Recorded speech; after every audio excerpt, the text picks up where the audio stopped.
What's up, everybody? Welcome to our live stream here on lichess and Twitch. Alright.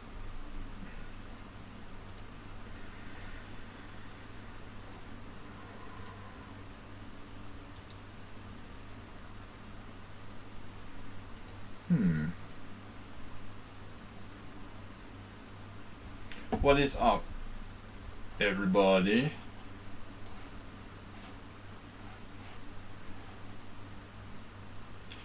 Yeah, what's up, Mr. Coffee? Acerbate. The primary sponsors of the stream. We're taking a look at subscriber games with deep analysis, in-depth analysis Thursday. Good to be back, guys. I had really bad this afternoon. I've had really bad fatigue. I'm a little better now. I had a coffee about an hour ago, but I started to panic that I have COVID again or some other ailment. I just became incredibly like just tired. Had a coffee about an hour ago. I feel just a little tired now, but it was really powerfully afflicting. Fatigue for no particular reason. Maybe that's like being on vacation, like for 5 days did something to me. I don't know. I forgot I lost my work stamina or something. I just felt incredibly tired. Let's hope it was just a freak. Zen Chess is here, actually, just in time. I was gonna go over Zen Chess's game. So, yeah, feel free to send me your games if you're subscribers to the stream. I know that fatigue is a symptom of COVID, but I had to wear my mask everywhere in Vienna. I don't know. Possible I could have gotten COVID again, since I had it in January. There's a story in the news about some woman in Spain who got 2 variants of COVID within 20 days of each other. So if you get like different variants, you could technically get COVID twice within like 3 weeks, it looks like, theoretically. What? Someone on sound? Wait, what? Why did you say that? Is someone on sound here? Somewhat inbound. Somewhat unwound. Someone on sound isn't in the chat. He never comes on Thursdays. Undoubtedly working. I saw the opening. I thought for a second Zen Chess was showing off his game against me. Ooh, don't get nervous. He showed me that privately. Don't worry.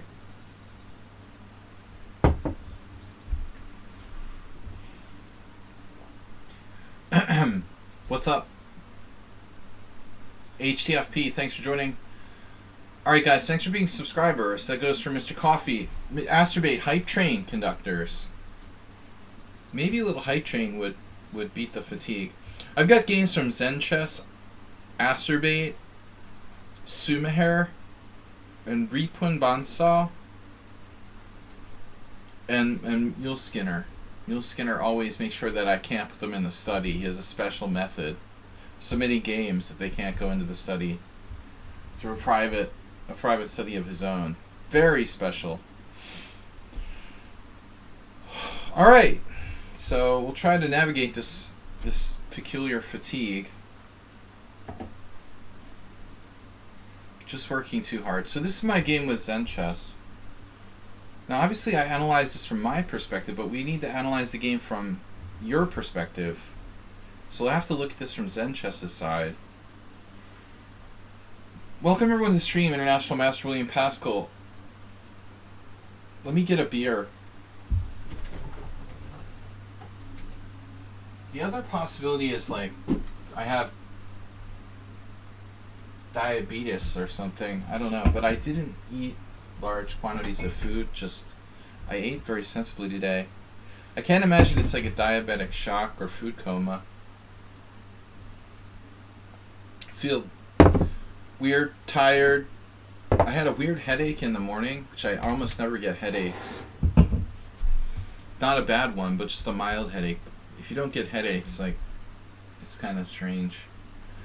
Anyway, that's enough of my health problems. If I pass out on the stream, somebody call 911.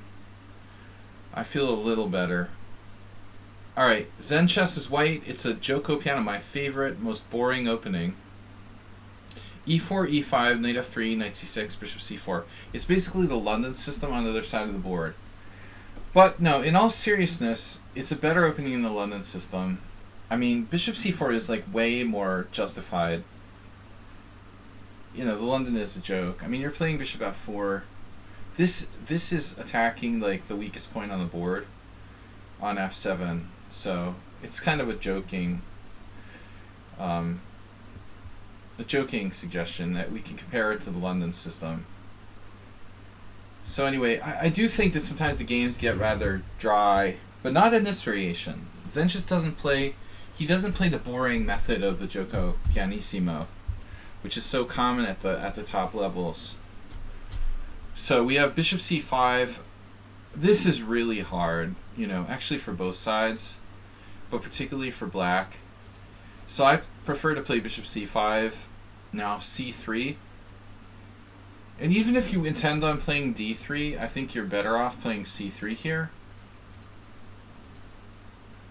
Like, occasionally people play castles, but I don't really get, I don't know, it seems more flexible not to castle, to be honest. So, and I don't really like those stupid lines with D4 or whatever. This is just crap. You've either got to play D3 or C3, but I assume C3 is better. What? Oh yeah, Evans. Well, the Evans is another story. Evans is fine if you want to play that. So we have C3, Knight F6, D4, and now Zen Chess mentioned yesterday the Dubov variation, the B4. I mean, I'm not going to go out on a big tangent with this. We might want to just like say, okay, there was Dubov Karyakin where Dubov won sensationally, but it felt like Karyakin was totally surprised. That was a game from like 2 years ago. Or last year, I can't remember. I guess it was last year. After Bishop B6, E5, there's this kind of important point here, right? Like Knight E4 or D5. So, my thinking is this, D5 is more of a developing move. With Knight E4, you're just like moving the same piece twice. I don't know. I mean, we could let the engine run here.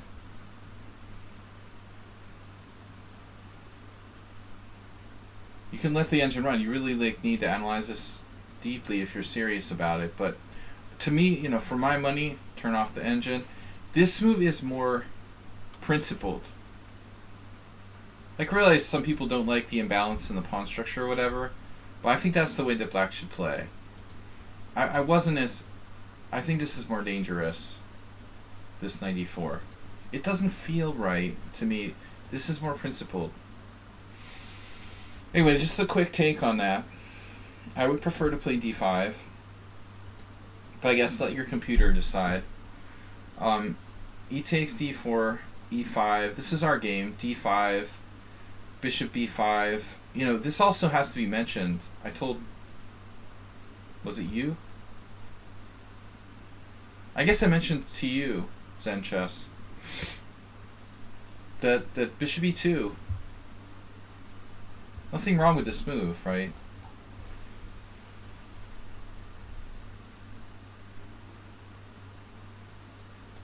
So Bishop E5, and now there's no Knight D7 like in the other line. That's just bad. You have to go here. I have to go here. You take, and then the big question. between like bishop b6 and bishop b4 check.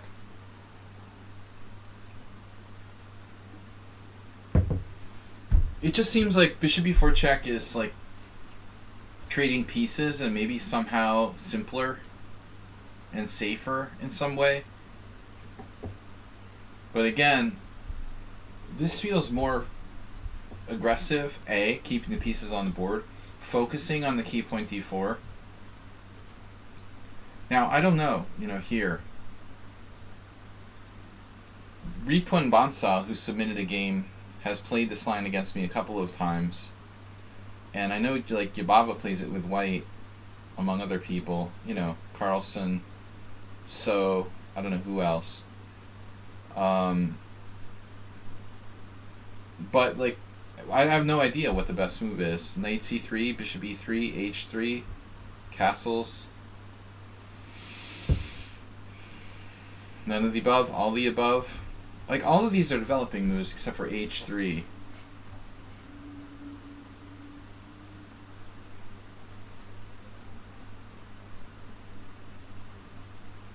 You would think, like, on paper at least, h3 is kind of the most artificial of white's options.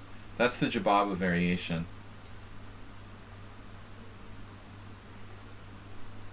It stops bishop g4, but in itself it's a weakening, and it's also, not particularly constructive. So I would assume that h3 is less common for a reason. But of the other moves, castles, bishop e3, or knight c3, for me, you might as well just like flip a coin for which of those moves is the best. How can somebody determine, All these moves look good. Reinforcing the center, developing, getting the king to a safe position, or just like developing and challenging his powerful knight on e4. For my money, like, all those moves make sense. I mean, I guess bishop e3 is kind of the most defensive of the moves. I like HTFP. White probably plays all those moves. It doesn't matter the order much. I wish chess were like that. That's not going to fly at like 2700 level. I would think there are transpositions HTFP, but there are also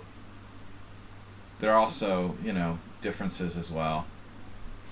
There could be very big differences. I mean, particularly noticeable is the difference in the number of games.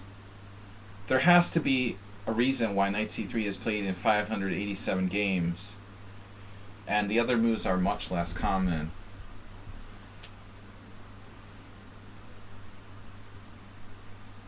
Castles doesn't really address the center. I mean, the king is safe enough. There's no emergency with that. So I guess you have to argue knight c3 is kind of more aggressive than bishop e3, a rather defensive move. But let's run the engine for a second here on cloud.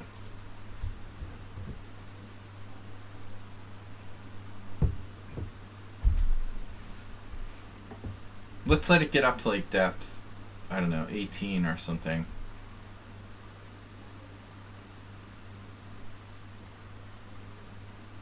If you see, it's like pretty quickly putting knight c3. Alright, now it's switched. Bishop e3, knight c3, h3, and castles, they're all within like 0.2. Jababa's move actually after 17 depth on my crappy notebook is actually first now, h3. No, I mean, I wouldn't trust it until like depth 40 though. If you get to like depth 40, I would sort of trust the evaluation. I would probably trust the statistics. I would trust the statistics more than the evaluation at depth 20. But it looks like Jababa's move, is holding up at depth 19. Anyway, okay, Zen Chess knows the theory. He played bishop e3. This reinforces d4. It in that sense, it like preempts bishop g4. rather than preventing bishop g4, we're just like preempting its threat. So castle, and now knight c3. Now in that sense, like I think HDFP is right. Like it may not matter if I play knight c3 and bishop e3. Maybe those two are kind of interchangeable, but I guess like castles probably matters.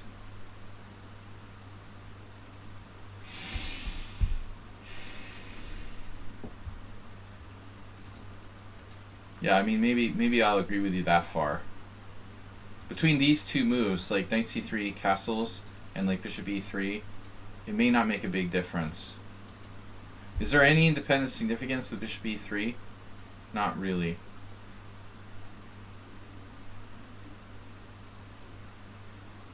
I guess you could argue knight c3 puts more pressure on the black position. It might slightly limit black. Like, I mean, you can't go bishop d7 here because you just like drop your pawn on d5. Or maybe that's not even working. I don't know. Anyway, it's not important. It's not that important. There's no big difference. So I agree with you. It looks like castles might not be as accurate. Alright. Castles, knight c3. We're in the main line now. This is definitely an independent possibility. Taking on c6, but you've got to watch that bishop a6. I had a game with Ripun along these lines. I remember because he like trapped my bishop on b6. I wasn't paying attention. And I must have done something stupid, like here, and put myself in a situation where I got hit by like a4, a5. Without realizing what was happening, by putting my bishop on a6, I think I made it easier for white to actually trap my bishop on b6. You know, he might have done it in some tricky way, like he played b4 first, I don't remember. But I don't think like bishop a6 is necessarily a good move there. But apparently like bishop takes c6 isn't the best.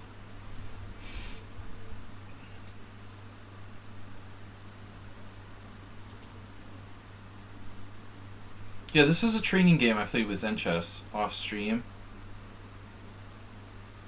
Black could go f5 instead of castles, since bishop e3 removes queen e2 check. Pi.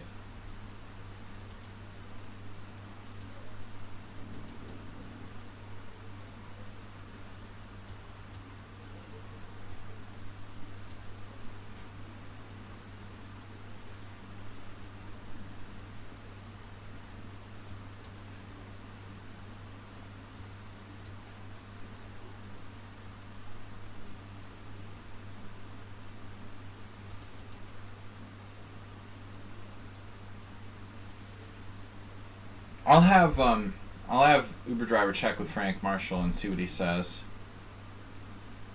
I personally don't like f5, but it is played in these types of positions. And it looks like you have a semi-valid point.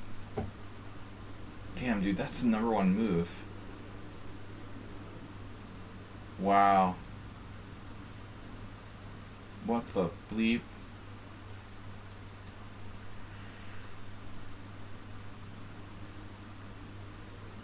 Well, it's the #1 move at depth 28. I still don't know if I like f5 or not.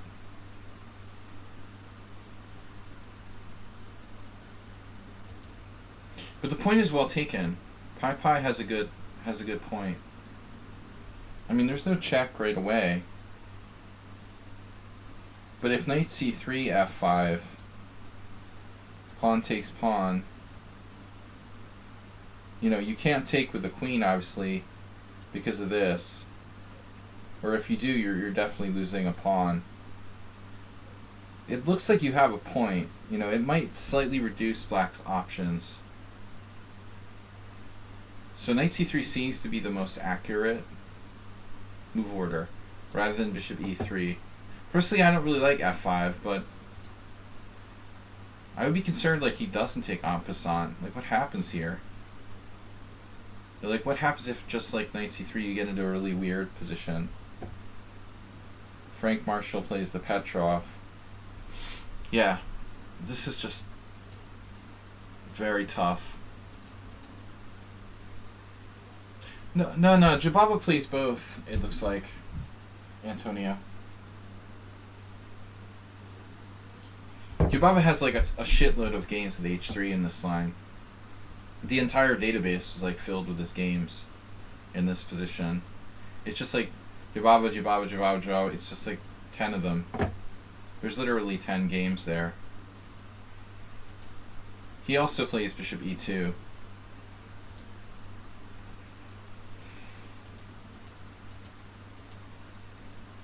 Yeah, I wasn't sure about this position. I remember looking at this a while ago, but I couldn't really clearly remember during the game. I definitely looked at 97.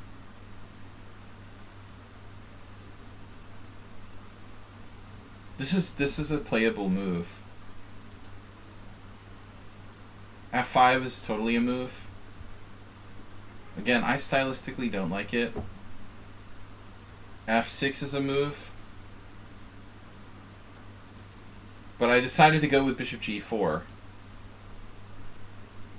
Now white plays H3. I have to play Bishop H5. I don't like this. I don't want to just trade this for nothing. Apparently it's possible, but I don't see anything wrong with Bishop H5. And now my opponent played Queen C2. And I'm out of book with black here. I didn't know the theory. Just saying. Because I don't normally play E4, E5. I mean, this is all pretty new for me.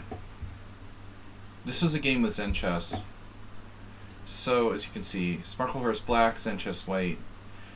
Queen C2, yeah, I mean, I didn't know over the board that this was the main line. But there's 289 games. I mean, white's main idea is that if you ever take on F3, there'll be like a really strong attack for white on the G file. So that's not really a threat. Yeah, Queen C2 is played like 90% of the time in this position. Rook C1 invites F6, knight takes D5, right. Yeah, that apparently has been played. This is so Carlsen. Yeah, I mean, it's more than a cheapo, the Uber driver.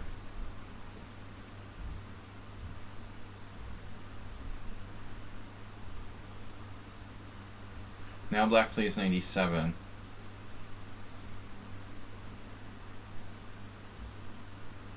I mean, I guess Queen C2 keeps the possibility of castling queenside alive. Which obviously isn't going to happen a lot, but it could happen. You know, like if you play Queen C2, Bishop takes F3, G takes F. There's definitely a distinct possibility that white's going to castle queenside if it's strong enough attack. The downside of Rook C1 is there's no castles queenside after that. I mean, it looks like this is just kind of like a safe move. Castles. Wow, I didn't know this is theory. Mamajar of Karyakin. So this must just be like a known draw. These guys just, this is a 5-year-old game. This is just some kind of known forced draw.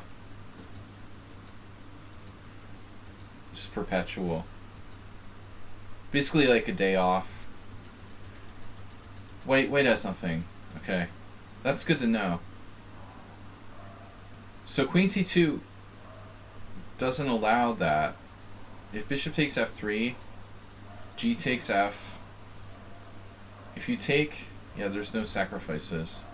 I don't like the look of this for black. Knight-ich Anand, wow.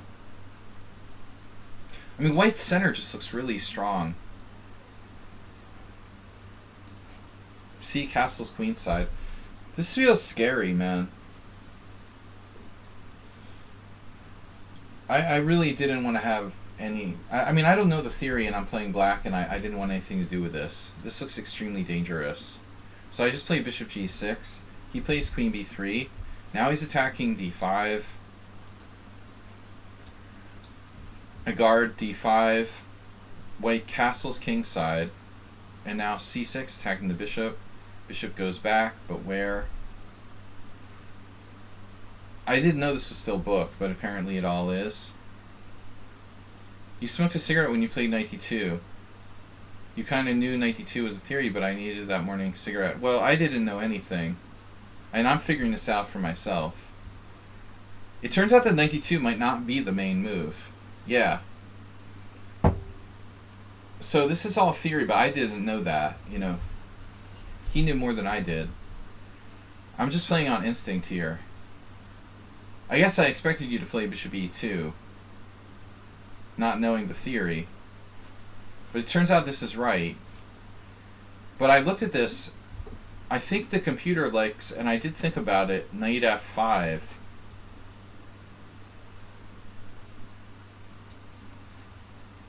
Yeah, so this is how Carlsen lost to Wesley So. Knight f5 going after the bishop on e3.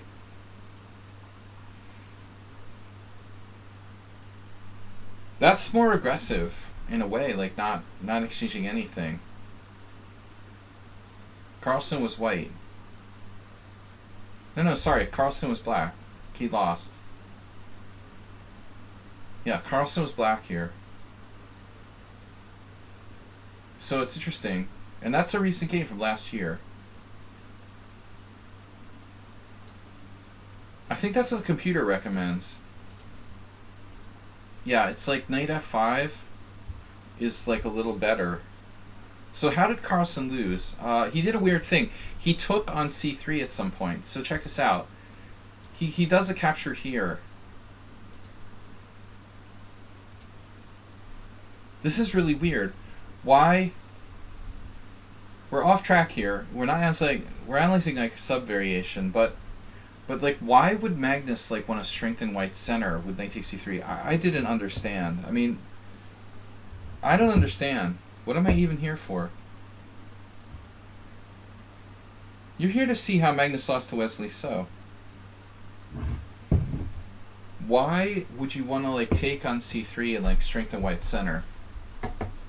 I didn't like this at all. And it's kind of odd. I mean, if you look, there's 11 games and he's the only person who took on c3. But why would you take on c3? This seems okay. Knight takes c3, f takes, and then you got this weird moves. You got weird moves here. Knight g5 or knight g3. I don't really want to bring another pawn to the monster center.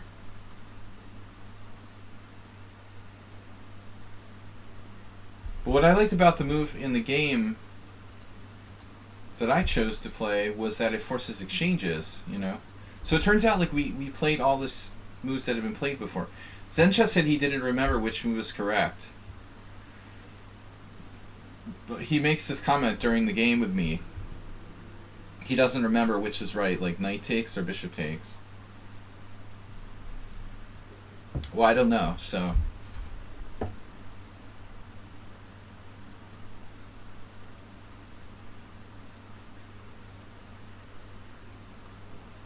It looks like knight takes has a higher draw percentage, less losses, but bishop takes has more wins. So bishop takes d3, rook e1.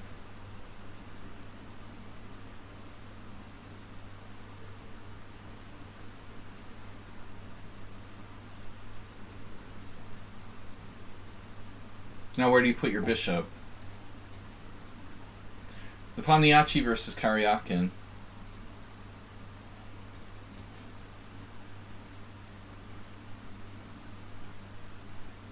Honestly, it seems pretty equal to me.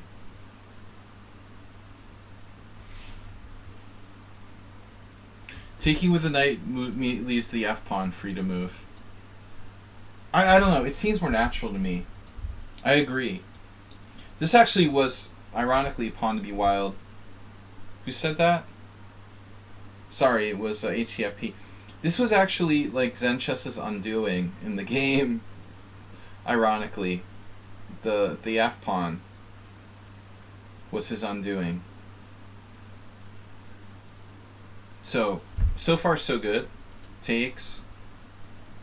Rook e1, and now I don't know what to play. The most common move is by far bishop g6. But I really still don't think that my move is bad. Knight f5. And amazingly, like Zen chess, he's still in book here with knight a4. Although that's an idea I think he likes. But I think this is one of the most interesting positions in the opening, like, because black has all different options. c4. My original idea was bishop c4. But, you know, and if he takes it, takes and takes, I can just, like, take here with something. The problem is he doesn't have to take on c4. He could play, like, or he doesn't have to take on c4 at all. He could just play, like, queen c3. This, according to the computer, is still, like, a little better for white. It also suits Zen chess's sort of Nimzovician, I like knights and blockading style. What's up, Bob? Good to have you back.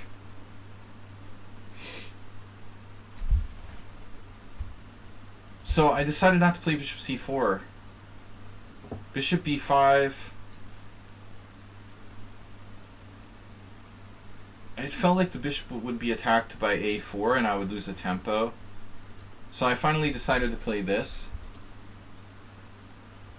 And there's this game, and we followed the exact game.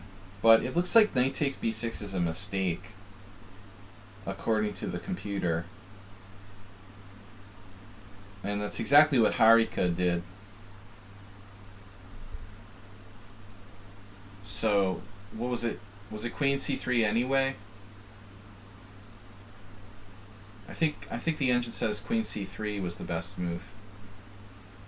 No, now it's not. Not sure. Yeah, I guess if you analyze deep enough, it goes to the queen c3. There's a really strange move here. Queen c3, knight h4. I never would find that.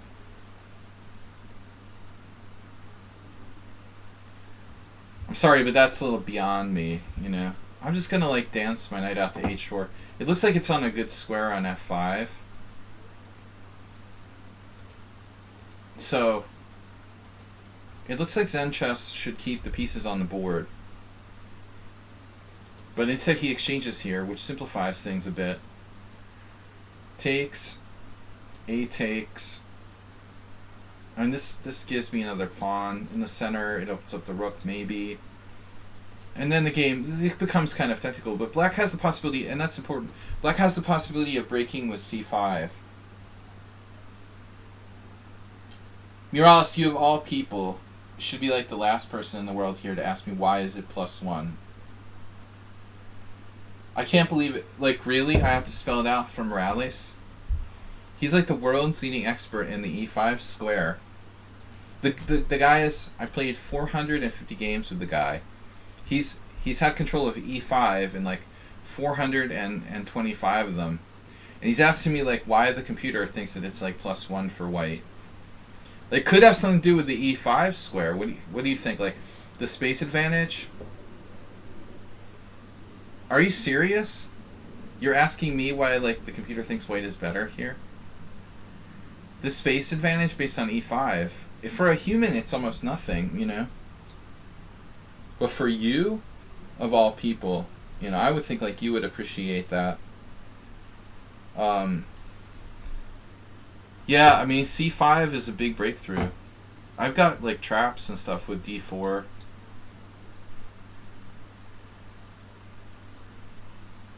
I mean, this is one of my biggest tricks to try to get in c5.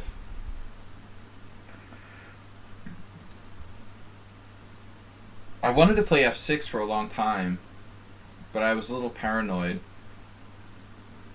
that, I don't know, something would happen here. But I guess it's just not good. But if you guys take a look at the game, this was a classical game, and we both had... Yeah, he does do queen d1. We both had like 5 minutes left now, and we're only at move 20. So, Harika played knight f3 here, but this is Zen chess's move, rook c1. Which I like better, actually. Like, what is Harika doing with knight f3?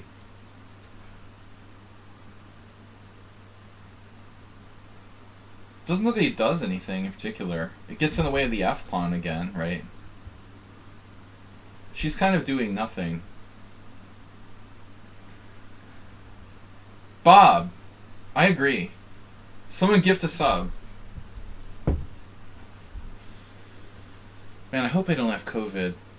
This felt really weird all day.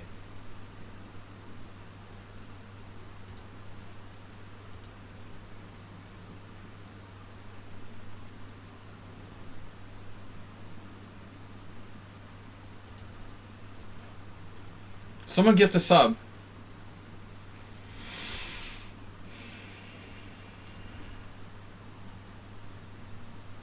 Alright. Gift a sub for my early COVID symptoms, please. Yeah, no, the queen's job on b3 is kind of done now. I agree. I like queen d1, but you know, you might be letting me play bishop d3, dude. And do you want to do that? You have to calculate, at least, Uber Driver. I know that's not your strong suit. But maybe he doesn't want to give me my bishop getting back to this diagonal or something. I agree with you in general, though. Queen d1's a good idea. He does that a little later.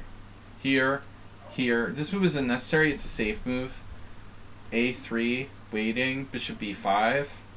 And now, I guess he didn't like this. So he went back anyway. But it's a good move, queen d1. Now, again, I could have played bishop d3, but it's unprotected. Draw. You would like a draw. And we're both really low on time. So it's basically a blitz game now. I think the position's pretty close. I mean, you got to watch c5. It could get very explosive. The bishop's nearly trapped. Or maybe, you know, anything can happen. This is hanging. Not an easy position to play, though, without a lot of time. Black has a couple of possible breaks. But I was content with a draw, I would say. I feel like I'm a tiny bit worse. Bob says what?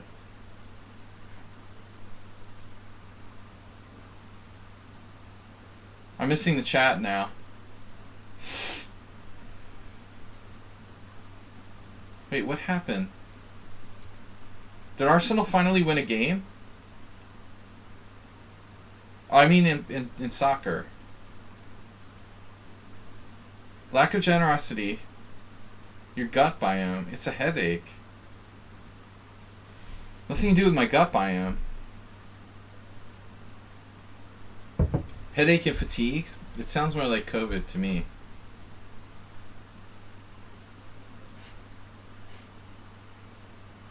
Is football banter allowed? Just no politics. Am I making the Feingold joke? You mean the F6 thing?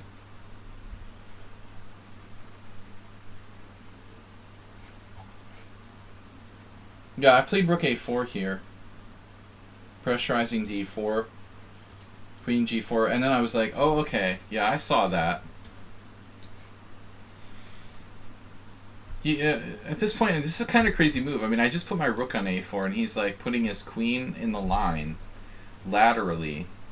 The game's getting interesting. I have c5. I have rook to c5. I almost played rook to c5 here, by the way. I was this close. But with like seconds, you know, I have 2 minutes or something at this point. And I'm like, no, I don't want to do this. I don't trust rook takes c5. Something bad's going to happen. I think it was queen f4 that freaked me out. And my head started to hurt. There's stuff like b3.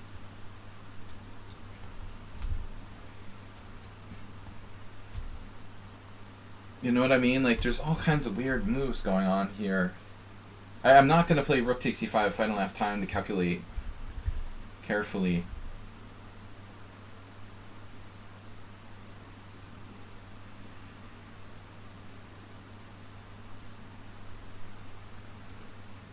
Does that work tactically? Oh my god. It might actually work. No, it fails. Oh wow, it fails to bishop g5. That's simple enough. I don't think I realized that. I thought there was another refutation. But I had the common sense not to play that. So queen d7, knight f3. And then we just got a queen, a knight exchange here. He's playing fast. Rook d1, rook a8. I don't know if the engine liked that move. And then knight h4. Trade, trade. And then it's just the opposite color bishop. So I think this is a draw. It's not a draw, but it's like it should be a draw. Like neither side should win this position. White has slightly more space, but I've got like pretty good. I have a pretty good like light square blockade on this Caro-Kann, sort of diagonal. Plus you have to watch for c5. Watch for this bishop coming in. I think white's a tiny bit better, but it's very hard to do anything. But this was like the critical moment. I played queen g6. And I'm expecting the game to probably be a draw. But Zenchess played f4. And he went off the cliff when he played f4. The computer doesn't like it. It's very natural. I mean, that's the plan, right? You got to admit, this is the plan. Uber Driver would have lost, the same way as Zenchess. But I think once he played f4, the advantage like switches to black. It's very interesting. Boom. All right. It's at 0.1 still. He didn't completely lose it. I blockade. I'm just equal. I guess he doesn't lose the advantage to the next move. Queen f2, h5. He's still a tiny bit better. g3, and that's really bad. Okay, so now this is the move. At this point, it's like white's still theoretically a tiny bit better.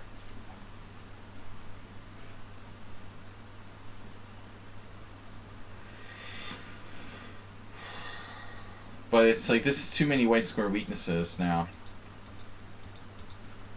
It's a 6-pack.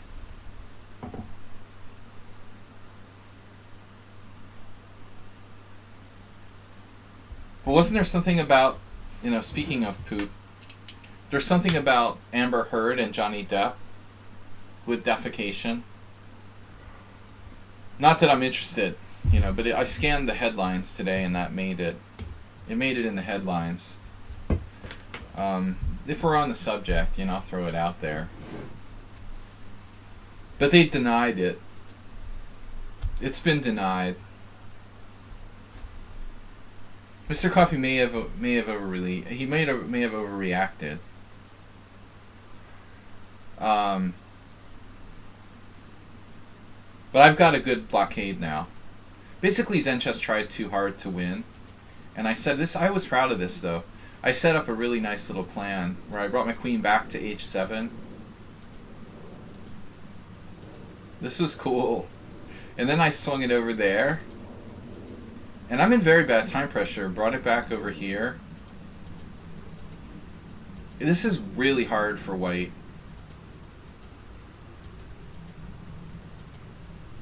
It's just thankless. I did like the Gurganidze. And he still should draw, but it's like tough, with no time. And eventually I broke on the queen side. Actually, okay, he panicked with rook takes c4. But eventually I'm going to play b4. This is like fun for black. But now I get the pawn diamond. The hardest substance known to man. And once you get the pawn diamond, things are not easy. White is hating chess now. The computer's like, it's plus 0.4 if you find perfect moves. Yeah, but I mean, I don't expect most players to possibly defend this position. If you don't find perfect moves, you're lost. I should have just taken this pawn on h3, yeah. Yeah, he just hung it. Okay. Yeah, so he cracked here. I mean, bishop d2 and white's still technically hanging on. Although, you know, it's even possible to, like, sacrifice a pawn. For example, what are you going to do? Game stock? Speaking of which, is somebody going to donate a gift sub to the stream today? This is all, I'm doing all this for nothing? Can you guess Sanchez lost? This is hard to defend, man. I could sack a pawn with c5. Bob Saccaponda. This is classical, Bob. What do you think? I like how our troll the other day was giving me a hard time when I'm 2632. Bob, that's suspicious. Bob shows up and instantly I have like my first troll in like 6 months. Is that a coincidence or is it just me? Maybe Bob just attracts the trolls. He isn't actually the troll. They just follow him around on Twitch from one stream to another. Is that what's going on? Zencha said someone gift a sub and I'll match it when I get paid. Yeah, this is a very hard position for Zenchess to defend. He pushed for the win too hard, and now he's worse. But he hung the h3 pawn, so now he's definitely lost. And then he just went berserk. But why not, like, try to get me on the dark squares? You can't blame him for that. Now the queenside, like, broke open. King h7 is an important move. We don't want this queen coming in and like checkmating me. Thanks, Antonio. 200-bit donation. 2 100-bit donations. Take here. It's ugly. This is ugly. Goiju's gifting tier 1 sub to the community. Thank you, Goiju. It's been a while since we've seen Goiju. Zenchess has pledged he's pledged to match it later. Slight threat. In time pressure, I'm able to block it. I love ops colored bishops. Can I get that t-shirt made up for the merch store? Yeah, this wasn't pretty for poor Zenchess. He lost on time. But it was hard to defend, man. I've got a game here from Sots. Is Sots a subscriber?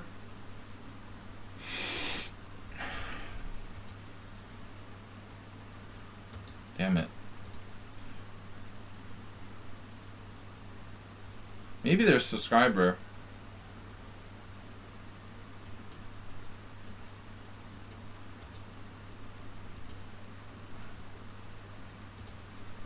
Good game, Zenchess. You know, you tried to win when you could have held a draw. You pushed too hard. You know, but that's it's an art, man. To be honest, like, evaluating positions and knowing when to play for a win and when to accept a draw. I mean, it took me like 30 years to learn how to do that. And I still suck at it, basically. Alright. I mean, it's a rapid game. It's a rapid game. It's a training game. Whatever. Cheers, guys. Thank you, Goju, for the donation. Goju donated tier 1 sub to Universitate Cluj. If you're out there, Universitate, welcome. Okay, we're on to game 2. This is Asterbait. Asterbait versus you know who. Alright. Asterbait has submitted the game against another subscriber. If you rapid, you raise the bar and calculate 2 moves deep. Alright, I'm going to turn the engine off here. What's the deal? Asterbait's white? No, Asterbait's black. E4, C5, knight f3, G6. I always confuse their names. I call Arsenal Asterbait. Arselbait. Arsebait. Yeah, so this is good so far. C3 Sicilian. And Arselbait, we have D5. Okay, so this is key moment. E takes D or E5, both of which are viable. It's hard to objectively say. I mean, I think e takes d5 is more like accredited. But e5 is definitely dangerous.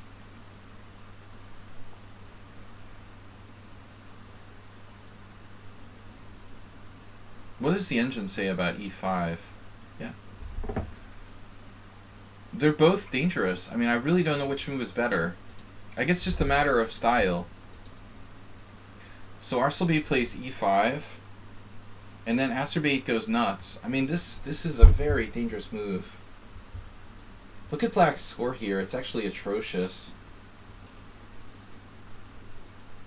I've mostly played probably bishop g4, knight c6. You could also try knight h6 or bishop g7. The only thing is, like, if you do play bishop g7, there are some scenarios where that's a mistake. Like, you might actually conserve that move. It's conceivable that you play e6 after getting the bishop outside the pawn chain. You play e6 and actually develop the bishop like a Caro-Kann on e7. So there's definitely like a... You know, there's definitely an argument for not playing bishop g7 necessarily. Normally you would. Bishop g4... You know, queen a4 check doesn't do anything. I would think this is okay. Who's the first female GM? Isn't it like Gaprindashvili? Didn't they just sue the Queen's Gambit for this type of false statements and lies?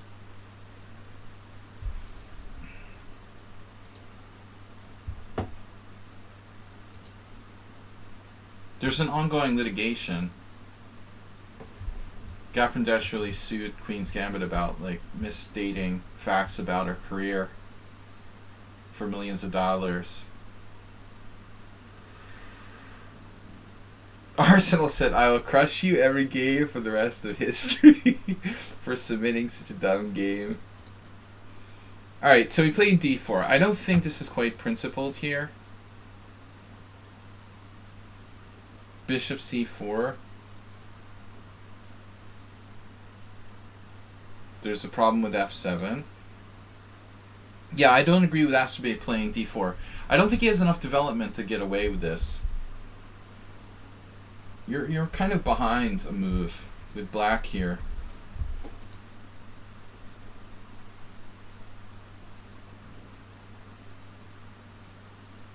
Well, you're being materialistic, man. You're talking about queen a4 check, but that doesn't win material, right? There's a David Howell game. Howell actually played bishop b5 check. You know, I mean, well, Black could sack a pawn. Because this pawn is like so overextended and that pawn is so far back there. Even if you like win a clear pawn like here, like say knight takes d4 or something. I mean, the whole position looks so funky for white. That pawn is so far out. It's possible there's compensation. Like even in this sort of position, maybe white's e-pawn is just kind of overextended. I don't really trust it. I don't think that white should approach it materialistically. I like Arsenal's move, you know. These holes are really the most important thing. The whole, you know, the relative holes in the position. I like bishop c4. Oh, he went nuts. Wow. Honestly, Arsenal, I don't like judge people's games and like, you know, decide if I'm going to accept them. I let everyone submit the games. But Arsenal just went crazy with bishop takes f7 check. Now that's having respect for your opponent. Arsenal must have been on hard tilt when he played this game.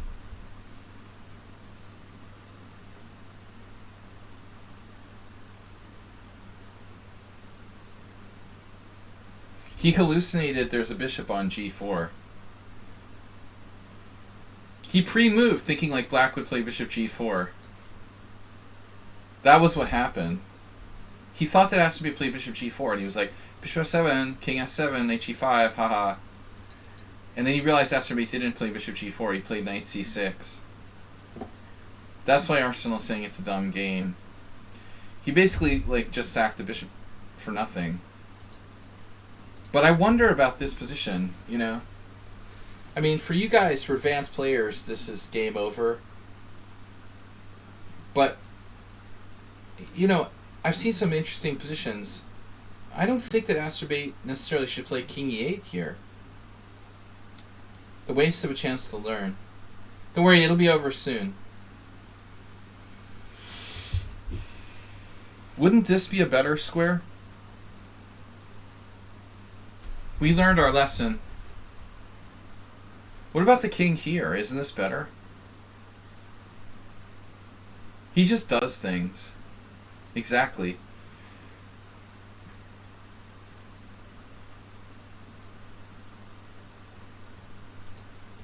But he's proud of beating you, Arsenal.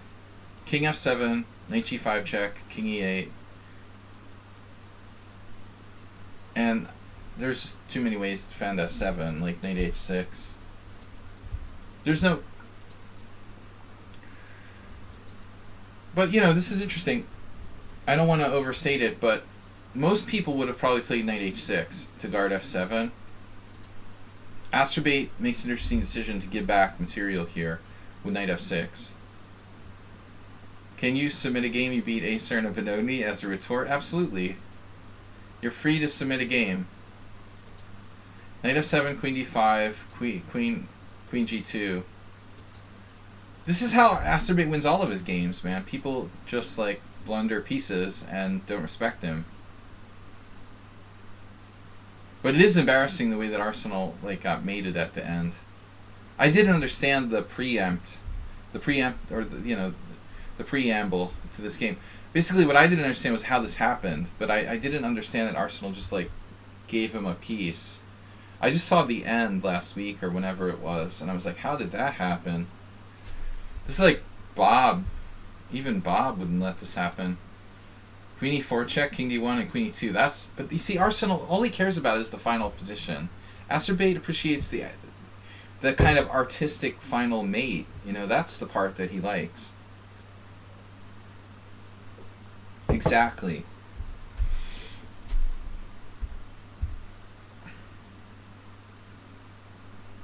It's 7+3, rapid. No excuses. Alright, sorry.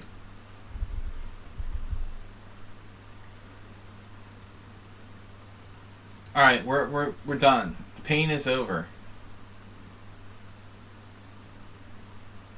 The final position was kind of nice.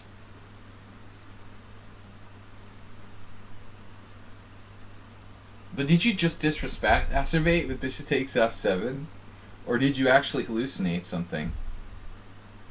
That's our biggest question. Were you on tilt from the previous game or something? Why am I still in this game? Alright.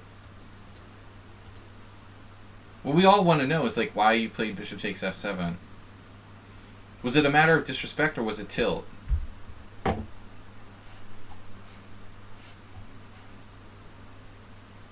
Were you tilting from a previous cheater or something? Cooking Rooks subscribed to tier 3. Wow, tier 3. Alright.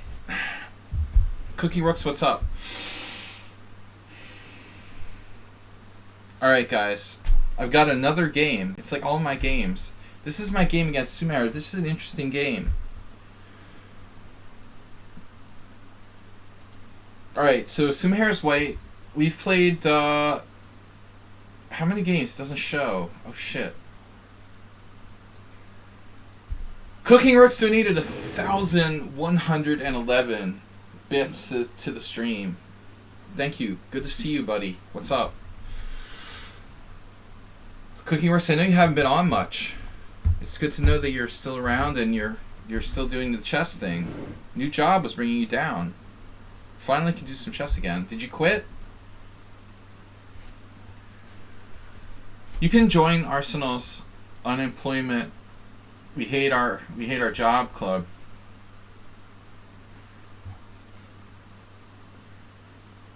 You're just up to speed?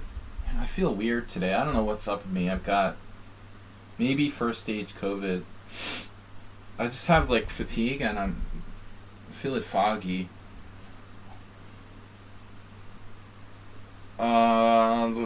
Anyway, I've played like Sumahair probably 100 games. So I'm tired of playing the Nimzo, and we've played a bunch of games in this variation already. Most people should quit their jobs and employers break the law. I agree. C4, nah. Gotta stand up for your principles. That's why I don't want to have a regular job, you know? I hate it being like sort of subjugated to someone else. That's why I'm doing what I do.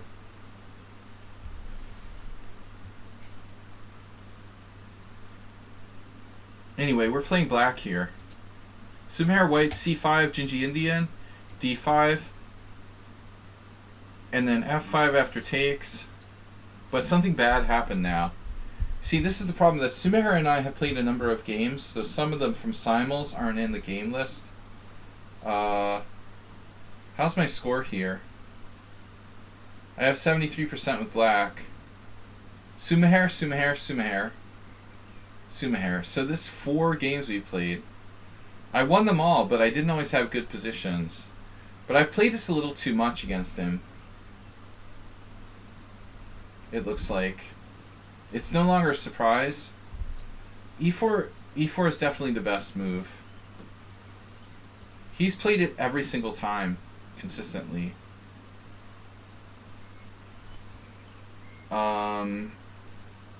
Wow, strangely I played d6 once here. Oh, that's the game from yesterday, duh. Yeah. So I have to take. I was looking at this again today, or yesterday, or whenever you submitted it. Thanks again for cooking rooks. Thanks again to cooking rooks. Arsenal fan, did you submit a game? Alright. Copy. Copy link.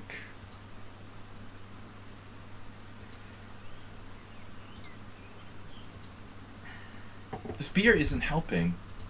I thought the beer would make my headache feel better.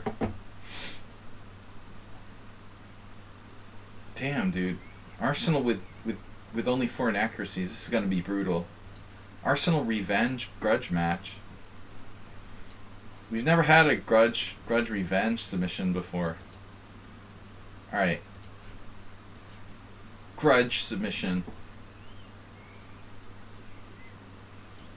Yeah, you can submit a game, Goju. There is more room, but you can even like upgrade your submissions for money or other favors, sexual favors. Did I say that? I'm just kidding. I knew I would get a rise out of Bob. I don't mean to be profane or perverse, but we gotta troll the Bob a little bit. Upgrade your submission. All right. I want a massage right now. Actually, I would let you upgrade for a massage, like a neck massage. Be perfect. I gotta call one of my poker massage friends. The poker massage girls. Alright, get the wrong game, why don't you? This is the wrong game. We just can't get away from this game. Here's Sumahair. Now, this was a long game. This was 15 plus 15. We played on Monday. No. Wednesday. Yesterday. Bob got us doing this 15 plus 15 game, and I just don't know. You know, I was talking and I wasn't really paying attention. Hadn't really got into the you know, kind of zone. for playing 15-15 game. No game found. Yeah, here. So you'll notice here I have 8 games, and in 7 I played f takes e4, and in 8th I played this. So I know I'm supposed to play f takes e, but I don't know what like came over me. I just kind of like mouse slipped d6. I got ahead of myself. So I looked at it again today, and you have to take, and when white plays f3, you have to play d6. I mean, Gingy and I studied this like 25 years ago, but I thought, well, you know, maybe there's something else. There is. There's a secondary variation here for black, but it doesn't look that, it honestly doesn't look necessarily better. Black can play e5, but my problem with this position is after this, knight h3. By the way, like, white has to play this perfectly. If e5, knight h3, and notice this very strange statistic here that white has no wins. They're probably all correspondence games, by the way. What bothers me is the dark squares. Honestly. I mean, this just creeps me out a little bit.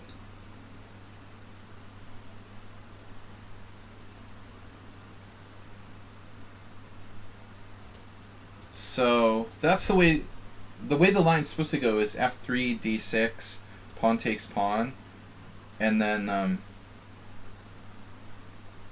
knight f6, bishop d3, queen a5, or knight on bd7. Gigi would normally play here.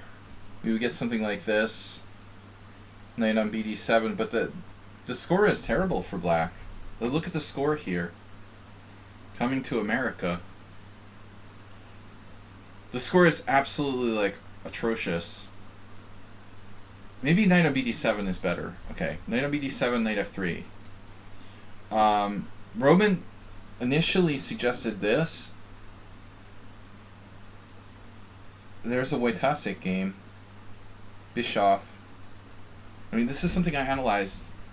But I know the computer thinks that white is better. This was Roman's, like, gold standard. Check out the evaluation here.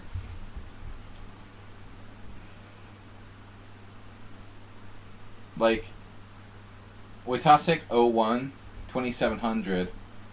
Arik Braun versus Bischoff 2540. One half. The computer claims that white is better by 2. But white has just like one half point out of 3 games.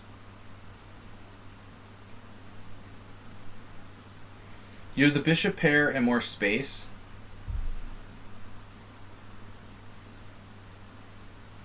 I've had difficulty in blitz. Like this d6, like Roman's big thing was like, watch out for d6 and don't castle kingside. You got to be very careful, but you actually do have to castle in a lot of cases. Like these guys castled here. Let's see. No one castled. Queen d6 was played. That's like awkward though. You know, so these lines are really, really difficult for black. But that's the best you can do. Unless you want to try this other variation. Like, I've given away my surprise now, but looks like queen c2, interesting. Queen c2, it doesn't do a lot. Like, I'm not going to take on f3. You have to be an idiot to, like, take on f3 here. By the way, look how bad this is. If you take on f3, white is plus 2.4. Knight takes f3 plus 2.4. It's like the ultimate, like, black Mardeemer. But I wonder how easy it is to, like, destroy black here. Can I just play, like, king d7? No, because we're going to get forked. Fork you. Queen c2, avoiding the pin. Now king d7. Exclam.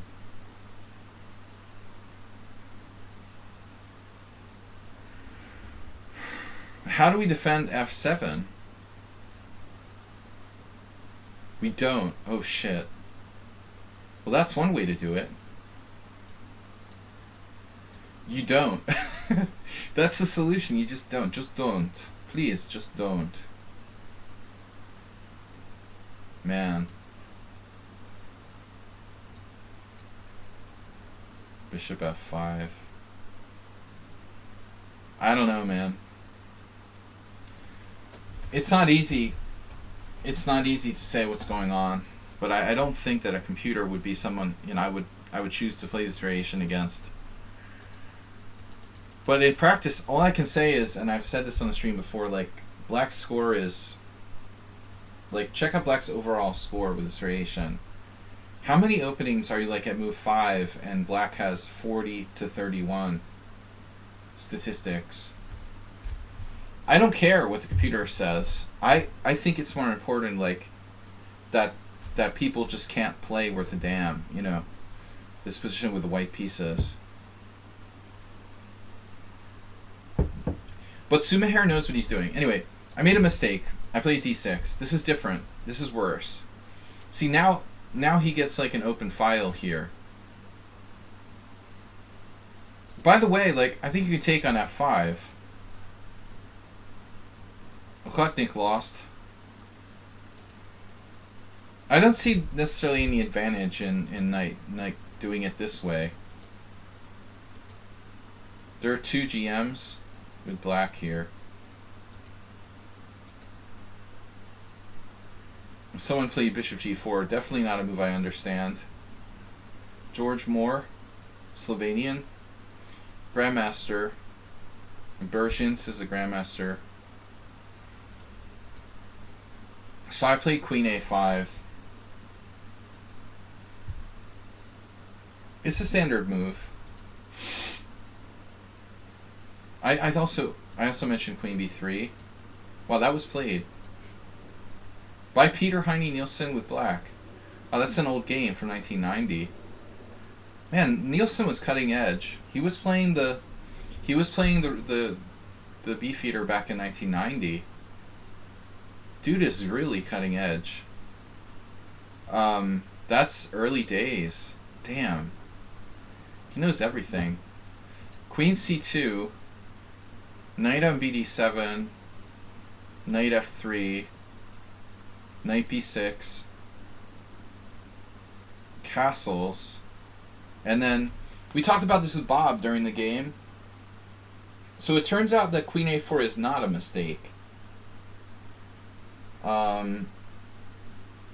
Not my big mistake, anyway. I'm worse, but it was only later that I really screwed up. This is a very important move, keeping the queens on the board, pressurizing e7. But after this, I'm not going to allow knight g5. That's the point. Unless I can trade queens. Or if I do allow it, I'm definitely going to hack it off of the bishop. So bishop g4, but rook e1. Now, I think the computer found a better move for you here.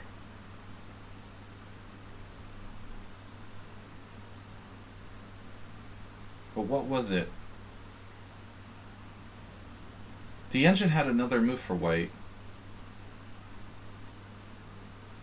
Was it bishop g5? Bishop h6? h3 right away? I don't know. I mean, this is like maybe bishop g5. I thought your move was pretty good. I wanted to castle queenside, but I just couldn't justify this. I couldn't find a way to make it work. My knight is hanging, you know. If I can double your pawns, I have a good chance. But after bishop f3, you don't take. You just play like queen takes f6.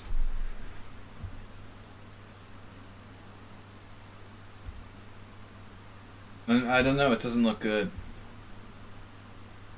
I just don't see anything. And this just leaves me with like, yeah, I don't know what to do. So what I missed was that apparently like this isn't as bad as you would think. But I literally like I just have too much of a mental block against doing this.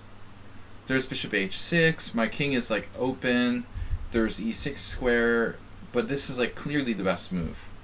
So I just blocked myself from even considering this move. Apparently, like, castles kingside is the only playable move for black. Because if you take here, it's a totally different situation, right? This knight is protected. So now I just win, like takes, and here. And you're skewered. Unless you have that in-between move, but it doesn't change anything. Check doesn't change anything. So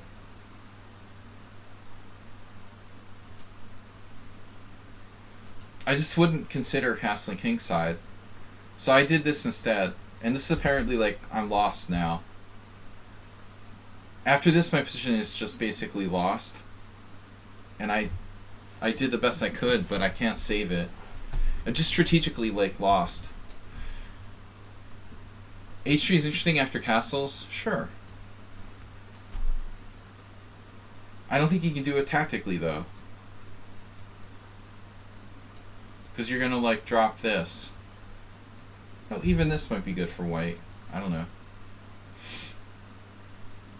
Yeah, you could sacrifice multiple pawns. I mean, I don't want to even take this. I have no idea what's going on here.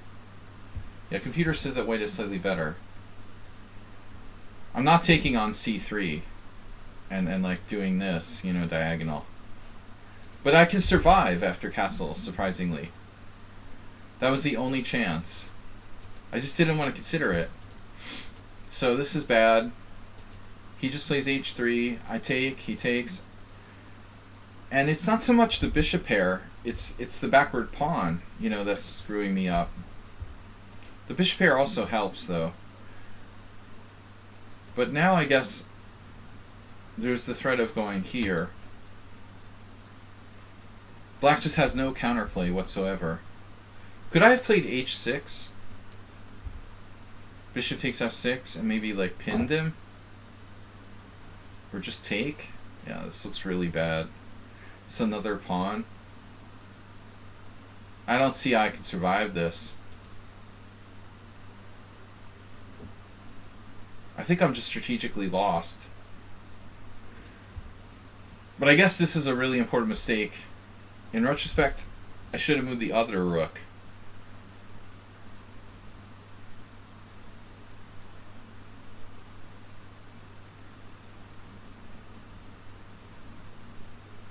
In fact, I don't even know why I chose this rook.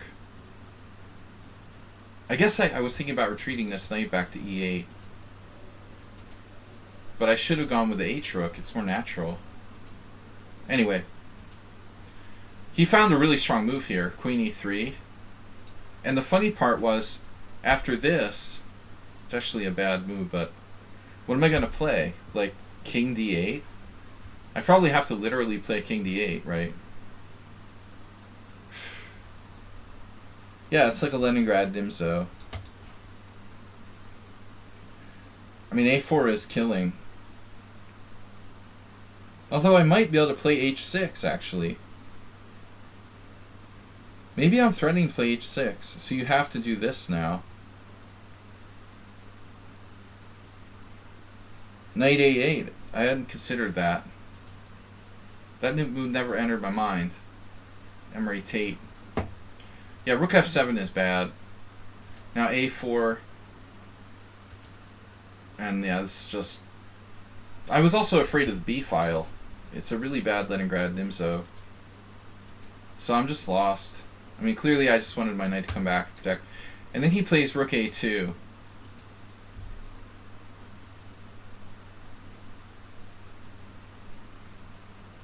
Which is really high level. Bob with a submission. Yeah, I don't want to look at this anymore. I mean, it's horrible. I'm just lost. But the funny part was this. I was like devastated by queen e6. Oh, you're playing like an engine. I don't think that's even the engine's move, you know. The funny part is black's position is so hopeless that, like, I don't think the computer even wants to win the exchange here. I'm literally in such zugzwang that I don't think this is even like top 3 moves. You literally win you win the exchange by force, and it's not even one of the engine's favorite moves. You're like so strategically winning that queen e6 isn't even on the list. Black is just utterly paralyzed. It's not even on the list. But I think for a human it makes sense. You know, you're going to concretely win material. So now you're threatening bishop h6. That's the problem. And there's no way to defend against it. I got here, here, here, and that's the best move. That's all I can do. Lose the exchange. But the other move that I think was the most impressive from Bijak was the following. For my money, this move. Because he doesn't have to do that. You know, he can just like wait till I play g4, maybe take, move his king or something. Like, this move is shutting me down completely. That's probably the strongest move on the board.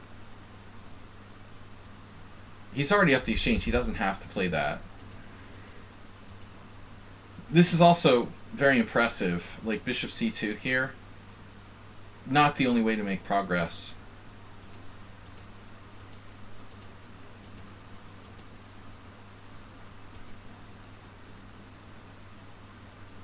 And I just wanted to get my knight to d6, but when I leave c8, he gets invasion on a7.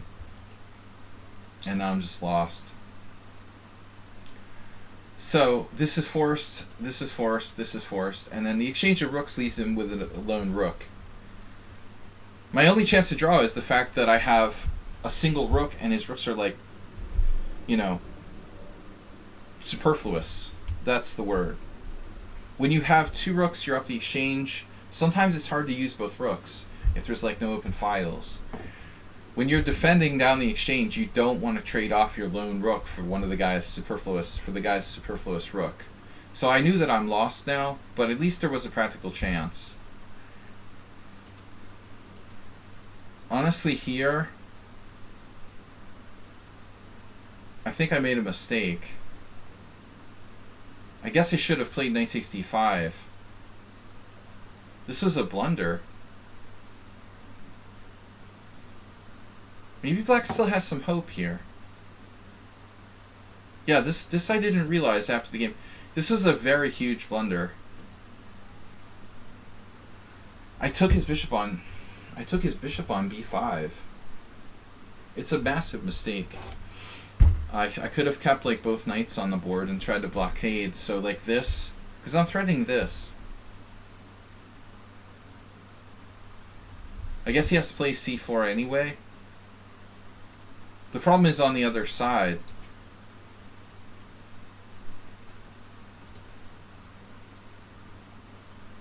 I wasn't sure though, there might be a chance to still save the game. So if I take on b5, you take on d5. If I play knight f4 and try to blockade, this pawn just isn't gonna live. You know, I'm probably lost. But I mean, there's still practical chances in a blitz game or against a weaker player. But he just like didn't recapture. I played knight takes b5. He didn't recapture. So he has to take.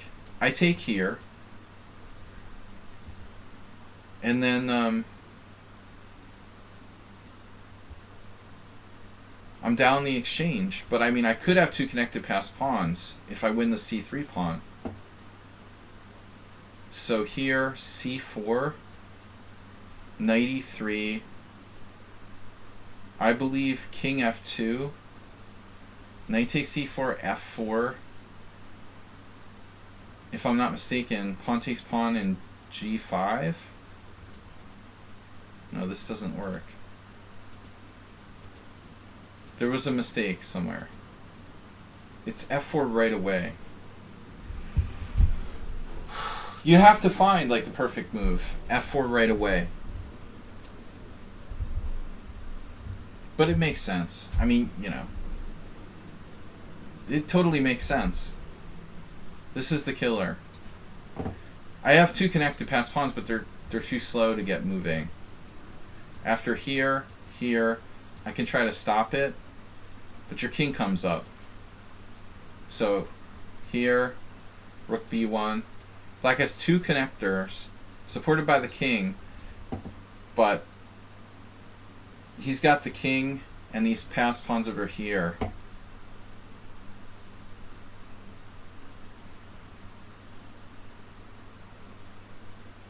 And king d5, I don't understand. Rook takes b6. Wow. Is there a chance black could hold on here? Can't believe it. I wouldn't think so.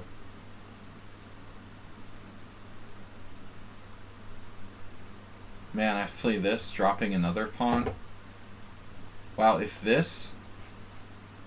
That's his own pawn. I'm thinking he's going to take his own pawn. It's really weird looking the board backwards. King g3. c4. Wow. Look, it's not easy, you know. It's definitely not easy, but you would win it. c3. Rook b1. It would take precise play. Yeah. Anyway, good game. I mean, he just like did this crazy thing. So he didn't recapture.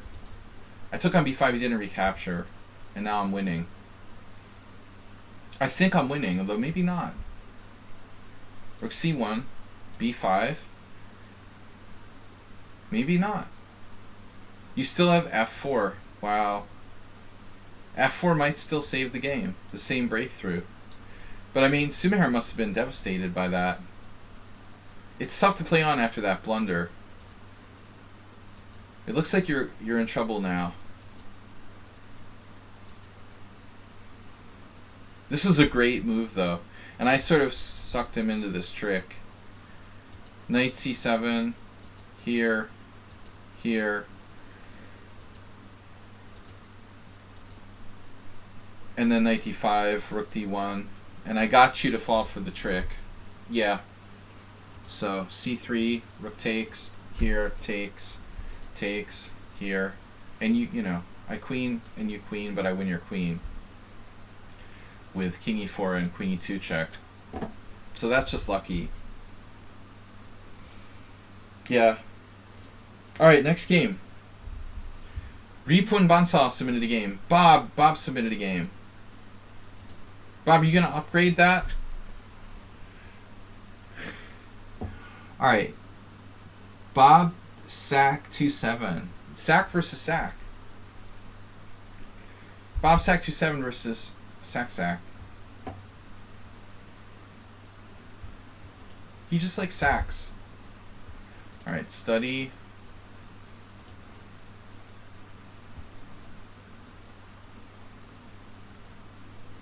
All right, that's in the list now. Bob will have to stick around and troll for a while before we have time for your game. Premium game analysis. Alright. We got Ripun Bansal, who doesn't seem to be here. Why am I not syncing there? Alright. So Ripun, just wrong game.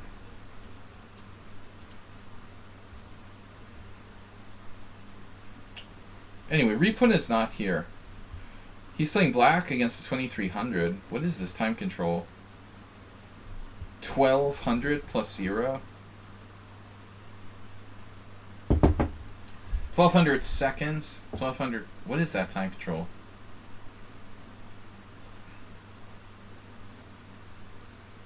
$1200 seconds?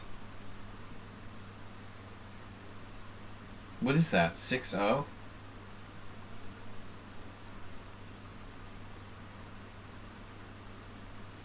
$20 minutes. Thank you. 20 times 6 is 2 times 6 is 12. Thank you. 12 plus 0. Alright. I'm a math bro. What is this? Okay, this is a stupid move. I know what Black's gonna do. He's gonna try to play the hippo, but it's not good.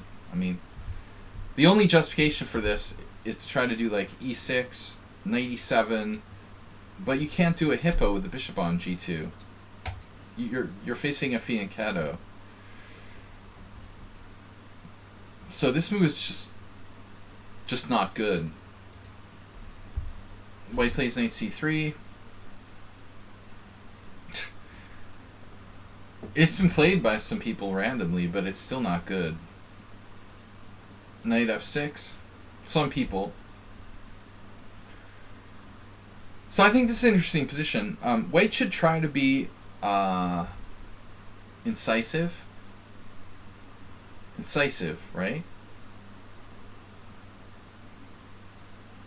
Now, if you're incisive, you have two options. You can play e4 or d4.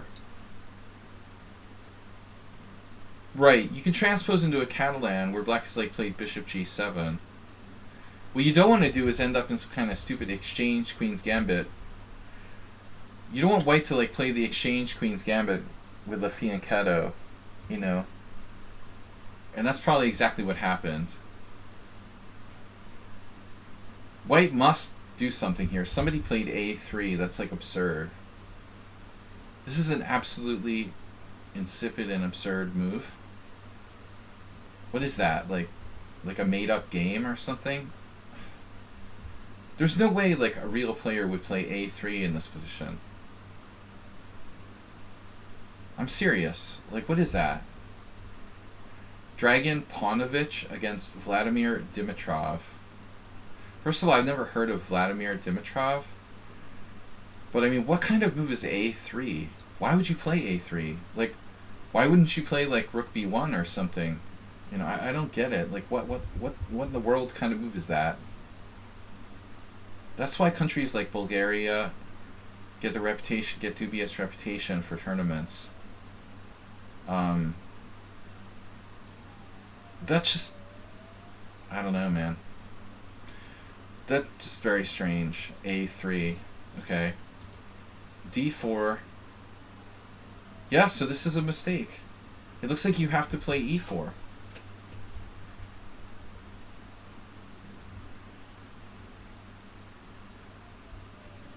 This is what I mean by incisive. Black could go a tempo down, a Dorian style, or play c5. Maybe c5 is actually best.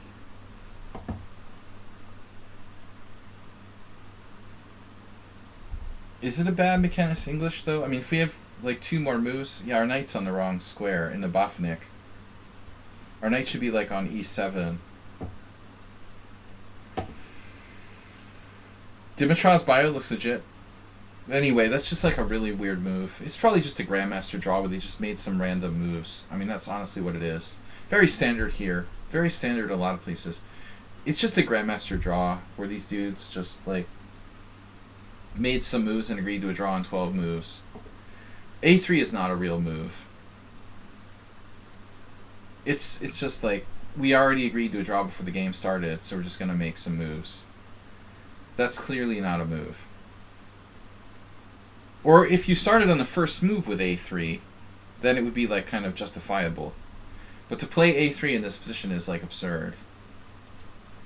If you're like Adolf Anderson, you played it on move 1, okay. But d4 allows d5. That's why I thought this is better. e4, so let's see e4 c5. Is e5 Astorbate's favorite move? e5 will have to go back to g8, but is this just overextended? That's the problem with GM draws, they skew statistics. GM Astorbate. Astorbate had a game like this. But you can snap the pawn on e5. It's very possible that white is better here. I'm not really sure what's going on. Maybe we need time to play f4, but then you hit the center with d6. Now this...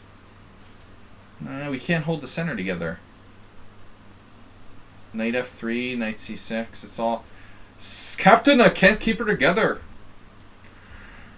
I don't think you can keep it together. You know? You're overextending. So what does the old engine say? Captain, she's breaking up. Wow, it likes white. Damn, knight b5. Oof. Now that's a different story. Superior. Cooking rooks, GM master mate.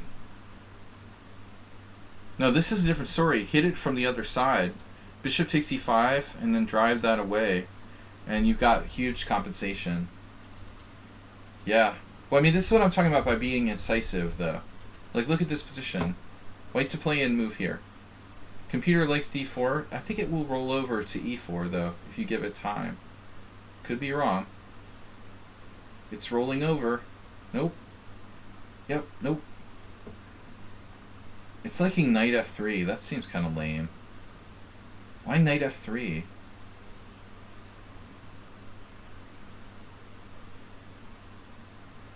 I still think e4 is best. The problem with e4, I guess, is e5. Like this guy played a tempo down.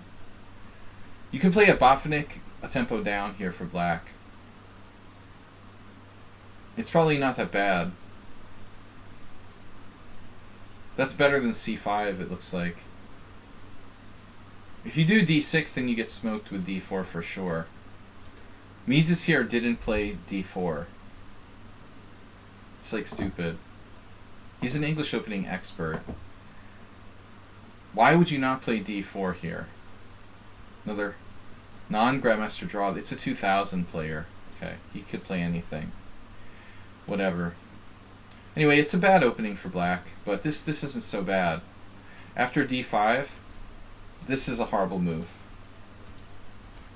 So notice that none of these players, all of them 2350 or above, played c takes d.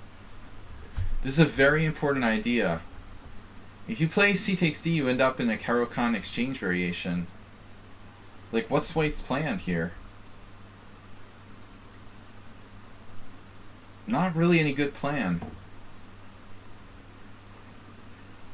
Minority attack would be for b5.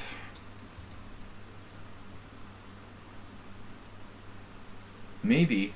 Could we play it right away? If it was our turn, maybe b4. Castle. Computer thinks that black's better already. Wow. So takes, bishop g5. This move looks okay, defending the d5 pawn. Yeah, this is like what white 2200s do with white.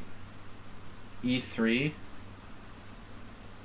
Now white has no plan, especially if you play like a5 or something. What about immediate e4? Yeah, now you're talking. Yo, in fact, I mean, I'm not sure. Is white threatening something? Yes, knight takes d5. You mean immediate e4? Oh. Like here? Playable. You could sack a pawn. Like a Catalan gambit type of thing. Well, after the exchange on d5, like your structure is slightly worse now, you know, so that will result in an isolated pawn on d4. And there's also the fact that this is open. I don't like it as much. I think I'd rather just like sack a pawn with e4 takes, to be honest with you. Well, this isn't even a pawn sack. You have queen a4 check. Oh no, knight c6 is a problem. Maybe you can pick it up though, here. Knight e2. I don't know if that black can defend that pawn on c4. Might be actually playable for white. You just like get the pawn back. Yeah, that's another issue. What UberDriver's talking about, like when you take here, you free the bishop on c8. I don't think you should make that move. I'd rather play like queen b3 or something. Yeah. Grunfeld actually did this. Greenfeld. Israeli Grandmaster. Anonymous gifter gifting tier 1 to the community. To Zora Kaya. Yeah, queen b3 is alright. Just don't trade on d5. Okay, this is a 10-minute game. What did we say? 20-minute game.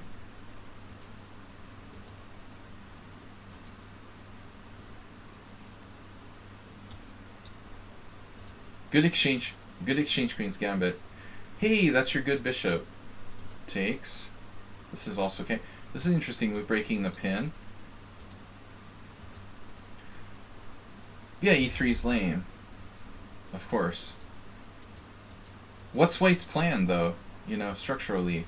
He can do a minority attack later, or he can play like f3 and e4. But if you want to do f3 and e4, like objectively maybe like knight h3, knight f4, something like that.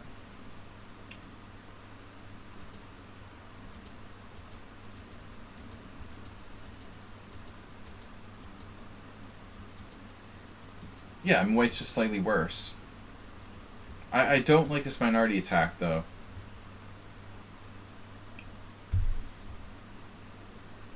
Maybe Black ought to play a5. It's a good thing he can't play queen f3 because he's like losing a piece for nothing. a5 if knight a4, knight d7. You want to slow down that minority attack. If you stop the minority attack, White has no plan at all for the rest of the game. Yeah, h5 is playable, but before we like go on the offensive, I think we should like, you know, eliminate White's only plan, essentially. Of course, you could play something like h5.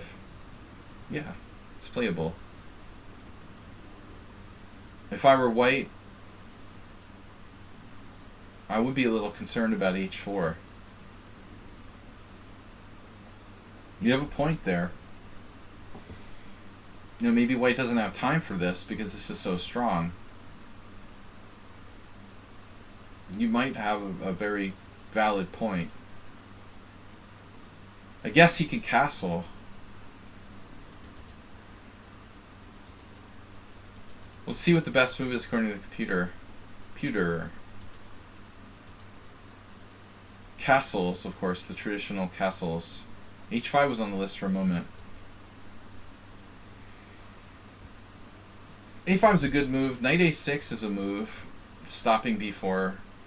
It looks like the computer's kind of indifferent. There is this, like if you do b4, I would do it. Black, of course, has that. The ability to get into c4, outpost square, like in the Queen's Gambit a lot. Sarwan Karpov. Structure. Black can play like that, and then b5. But Arsenal, good suggestion. Actually, he did h5 on the next move. White castled into it. Yeah, but I'm not sure if this is principled. I mean, doesn't White have e4 now? White is like investing in telegraphs. Elon Musk. Dude, he has e4 here. There couldn't be a better moment to play e4, of course. Oh, you mean without it? Yeah, castling queenside is an option. You could play like queen e2. I still think that Black is better structurally. Well, maybe not like structurally, but as far as plans that are plausible here. Black isn't better structurally. I shouldn't say that. I mean, White technically has a better island, but he has no means of like playing for the central advance e4. He can't seem to find time to play a minority attack. The Black bishop is strong. White played very poorly, but I think the c4 coming next was absolutely critical. Black should not play h5. Black should just castle, or maybe play. Maybe we don't have time, but I would consider a5 still. I mean, I guess you can allow b4 and then play like b5, but it looks a little slow. I don't look allowing b4 here. This looks like a mistake because of e4. And now White has serious threats. You'll have to take in castle. There's a threat of that too. Castle, knight d6, queen d5, knight b7, rook b8, knight c5, takes. We'll get the pawn back on b2, and this is weak. Black's still better. But you shouldn't give white e4. Oh my god.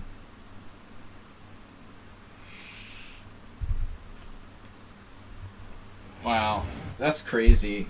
But maybe it's okay. Honestly, I don't know. I would just castle kingside, and black's slightly better. But I guess having played h5, you know, he felt it was his obligation. I would imagine that white has some chances here. First of all, h4 needs to be seriously considered. g5, though. Can we do this?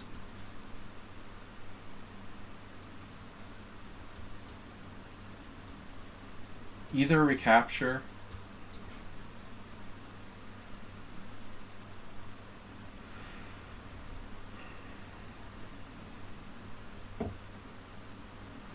I don't know. I mean, we're going to distract him in the center. I mean, this is threatening knight d6 check. And we're threatening g5. We play h4. It's the best move. h4 is the best move. It's the only move. There is a defense. Yeah, our hero played e4. This is also okay. But clearly he might need to play h4. Wow, white just took on f6. Yeah. Alright. White's only a little worse. The game gets kind of boring now.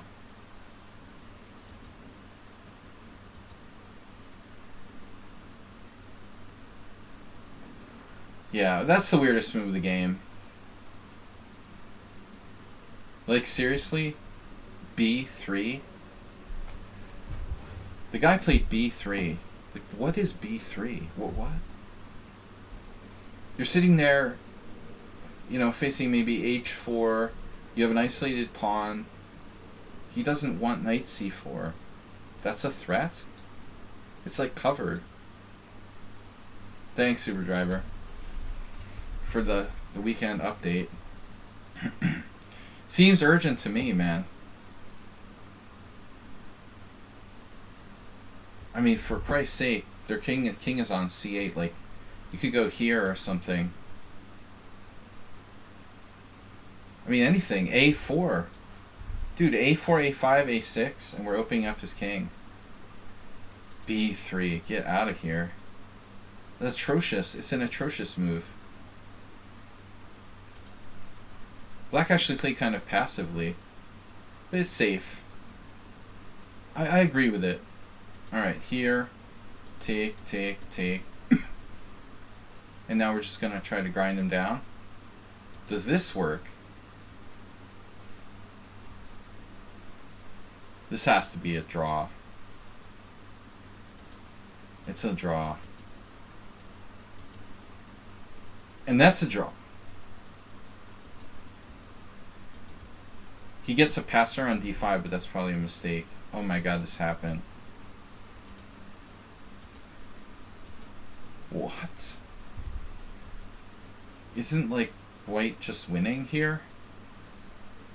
Anonymous Gifter just gave a tier 1 sub to Scat Kordovax. Oh, it's from you, Bob. You must have your Anonymous turned on. Maybe you're logged in under your troll account by accident when you're gifting it. So basically it's a draw, right? It's a draw. Queen d6, I offer a draw. No, it's still a little dynamic, but it should be a draw. So black goes queen d1 check here, queen d5 check, takes. Now, where I come from, white has the outside pass pawn, so black is, like, lost.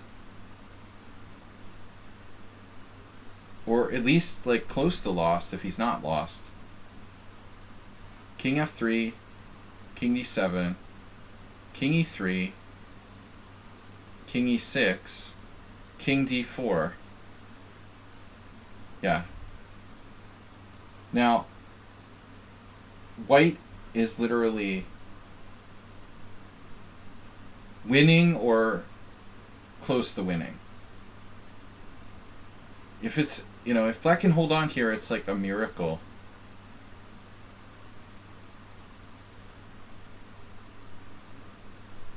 He wanted to play b6, maybe, I don't know, to stop the king from coming in here. I would think like g5, but white's winning. White should be winning.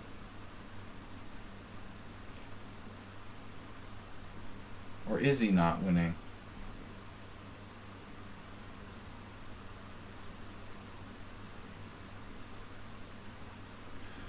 Okay, let's say g5. h3. Black's tied down to this pawn. I mean, there's no way that black can win. The question is, can black draw? Let's say h3. I don't really like f3 as much. Why? Why don't I don't like f3 as much? Well, there's no forward plan. Though I don't know what the forward plan is with h3 either. The only way to win is Zugzwang. Really. I guess that's the point. Well, first of all, we have to stop black from playing g4. Because that's going to be a serious problem. So one of those moves, let's say h3. Right. Allows white... g4, f3 allows white to play what? Well, you want to play like allow g4 and play f3? Wow, what would happen if you did that? g5. Let's say like g5, b4, allow g4. That's inventive. You could technically allow g4 and play like f4 with a protected passer. Then like takes here. And then white, will again like create an outside pass pawn. But like our king gets out of control. h3, or does it? Like d4 check, takes, king here, off to the races, takes, king e5. If we have enough space, then we're not lost, b4 was a typo, okay. Just asking. No, there's no reason to allow g4. Of course. We want to stop g4, so like, although h3 doesn't stop it, there's a problem there. So h3 doesn't stop it, we're still playing it, like g4, duh. f3 doesn't stop it either. But it's better, right? Because here we have a protected passer with f4. I mean, that's clearly better. Alright, I'm going to vote for that. If this is a puzzle, I'm going to say f3 is the best move.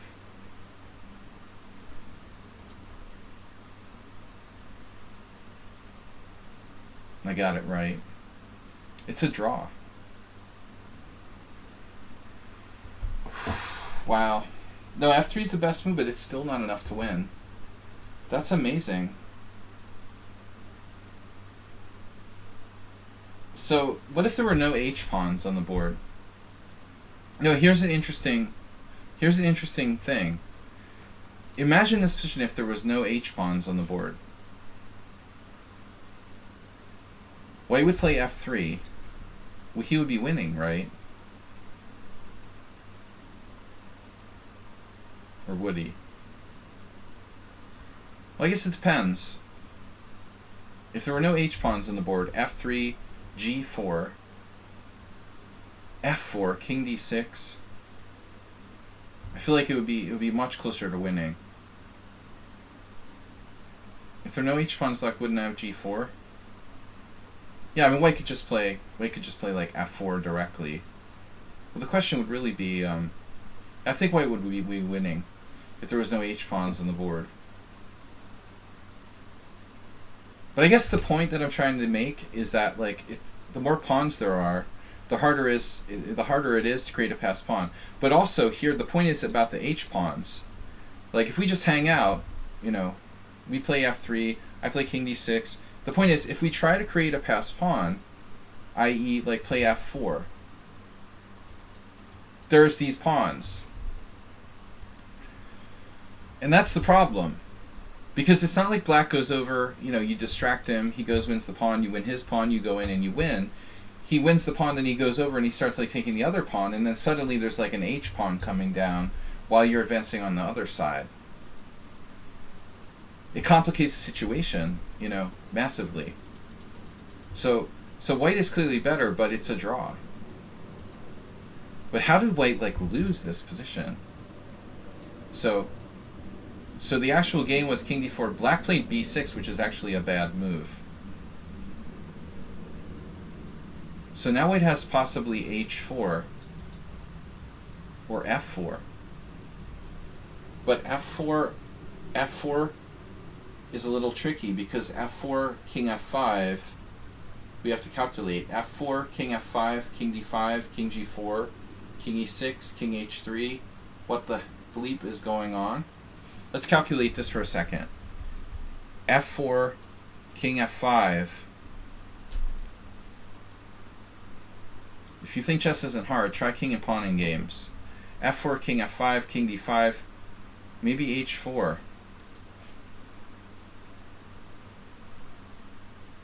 I'm not sure I like that though.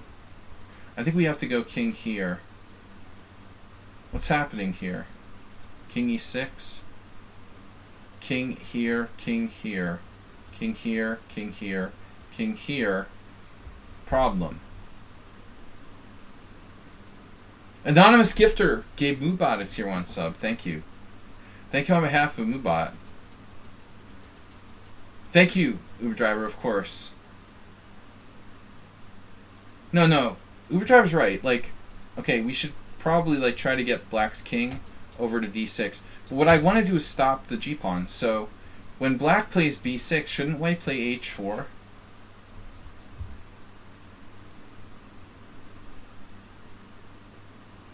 Is king f5 a move?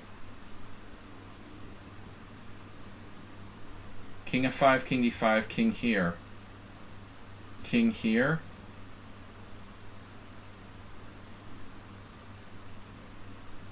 King here. King here. King here. King here. King here. King here, and we win. Yeah, so there's no king f5. So you immobilize those pawns over there.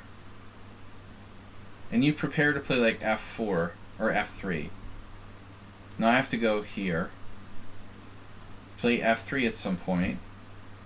I move again. Now the problem is this is the square of the h pawn. You need to be inside that square to stop an h4 pawn. So when you go with the break g4, black has g5. I mean, this is going to be an issue, right? That's what happened in the game. Well, no. I take it back. Oh, man. Yeah, you see the writing on the wall here. It's too slow. King f6. Black wins in this position. So white can't play g4. He has no waiting moves, except on the queen side. So like a3. Doesn't matter where the black king is though. Like even if I'm over here. What about this? Like g4, g5. Does that make a huge difference? It does, right? But when we queen,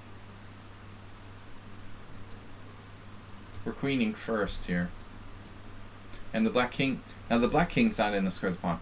It's a very confusing endgame. But I suspect white's winning. It's not a win. Wow, even here's not a win. Damn, that's unbelievable. That's unbelievable. The only winning move is f4. Holy shit.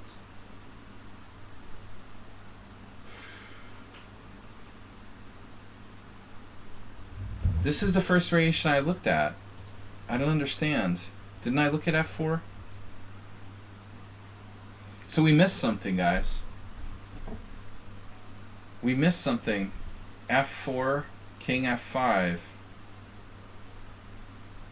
My variation was king d5. But white has a win here.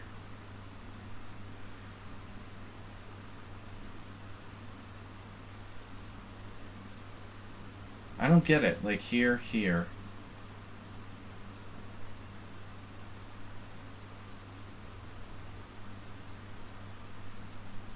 Here, here, here, here, here, here. White queen's first. What does that matter? Like, if you could somehow force a trade of queens. This is a draw. Wow. King g4 doesn't work? Because of king e5? What did I miss? King e5? King h3? f5. Oh my god, what? Oh my god. What?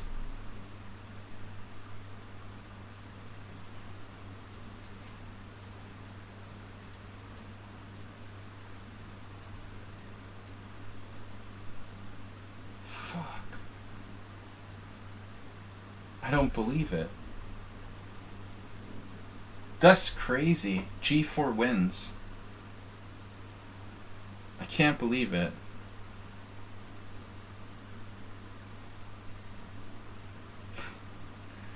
You wouldn't think it would be winning, but it is. Wow. So this is just too slow. It queens with check. And if you take, you'd think, oh, well, black's close enough. It's probably a draw. And it's not. Wow. King f4. This is like an endgame study. And we're first.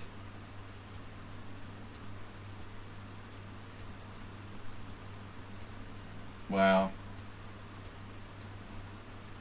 It's unbelievable. Yeah.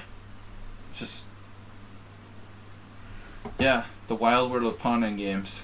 I mean, you just have to calculate that. There's not much. Not much to calculate. I missed f5. So it's a draw. But I mean, you know, there's no way that black... there's no way that black ever should, like, win this position. He's clearly worse. It's a miracle. And actually, this is a really bad move, b6. I mean, clearly g5. It's unbelievable. He doesn't even understand, like, the right move here. I mean, g5 clearly the move. And he plays b6. Phew, he's so lucky. Okay, I don't want to be too harsh. It's a 20-minute game, but still, like, you made a huge blunder. And you still hold the draw. And you missed, what? Oh, okay. Yeah, h4 is just like double question mark.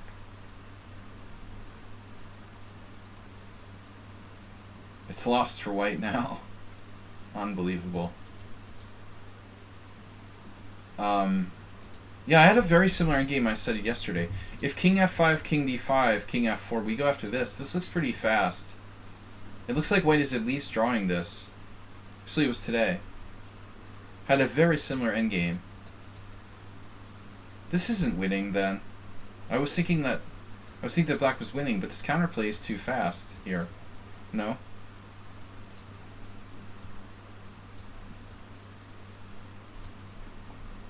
White's winning.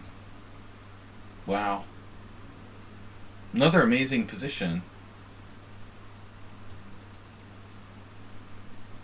Queening with check.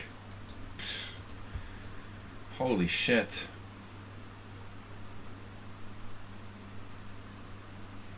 So the point was that pushing the white pawn took 1 tempo, whereas walking the king to the h file took 2 tempi. That's why Stockfish's variation was faster than mine and made it winning. It's such a small detail, you know.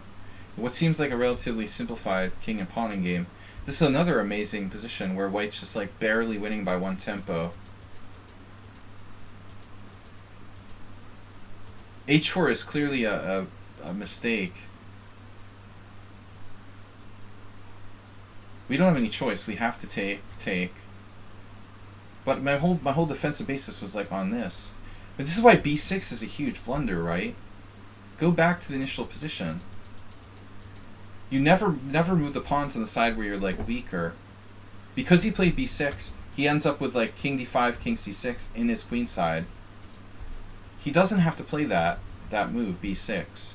That's why g5 is so important here. By playing b6, he actually gave white a winning position in that ending with like king takes d5 and king c6. This move costs him brutally. b6, dubious, question mark, whatever. g5, okay, h4, takes, and you can't play king f5 because the move b6 weakened your queen side. So your active defense doesn't work now. We have to go here and hope that we're not like zugzwanged. But instead, white played what? a4 first, a5. Not sure that's the right move either. You have to count tempi here. a5, h4, take, king d6, yes. And we're holding. Now f4, king e6, and white has no tempo.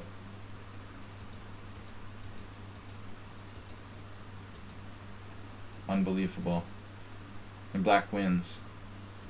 So is this no way for white to bail out here? There's no way white should like lose this position. Clearly h4 is a bad mistake then. But I'm not sure about a4 either. He could play a3. He can play b4. That's Superdriver's big move, b4. There's also h3. You've got another tempo. Of course, if h3, you have to watch out for h4. That could be really nasty, though, because if h4, g4, and then you've got f4, or maybe king e3 and f4, how are we going to do that? Yeah, I'm not sure we're winning here.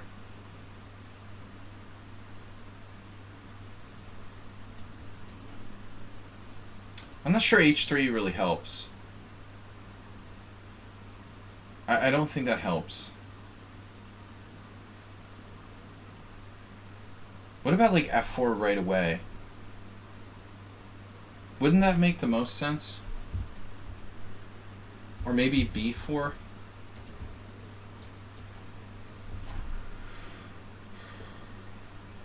I think b4 or f4. Let's see. b4 is the best move. It's hard to explain, you know. I don't see how b4 can really hurt us. So a4, a5 was the best, h4, and that's losing. Wow. It's just losing. I wouldn't think it would be losing. What if we play without a4? It's okay. It's still not good. Is it losing anyway? It's losing anyway. Take, king d6, f4, king e6, b4, b5. It's just a bad move. Wow.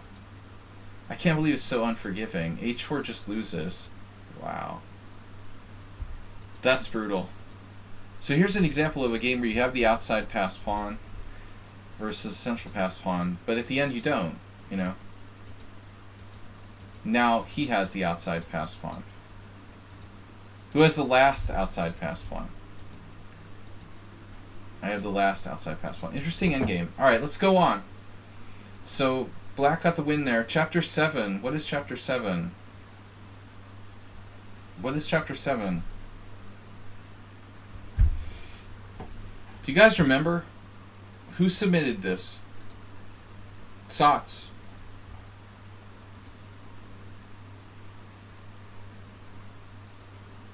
This was Sots' game.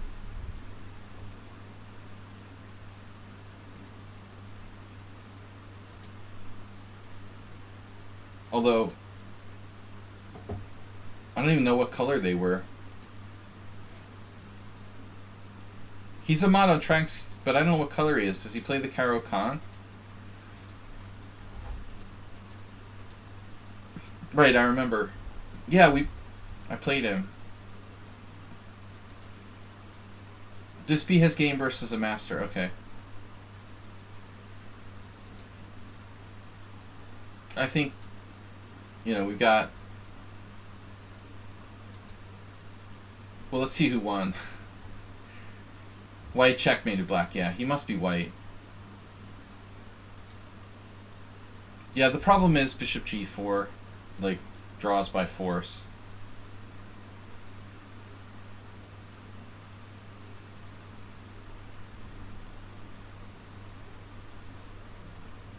It almost draws by force. This is the whole problem with the system. Wow. Yezhik wants to play bishop g5. I've never tried that. Oh, Levante was white. Interesting. Yeah, I've never tried this move. This is interesting.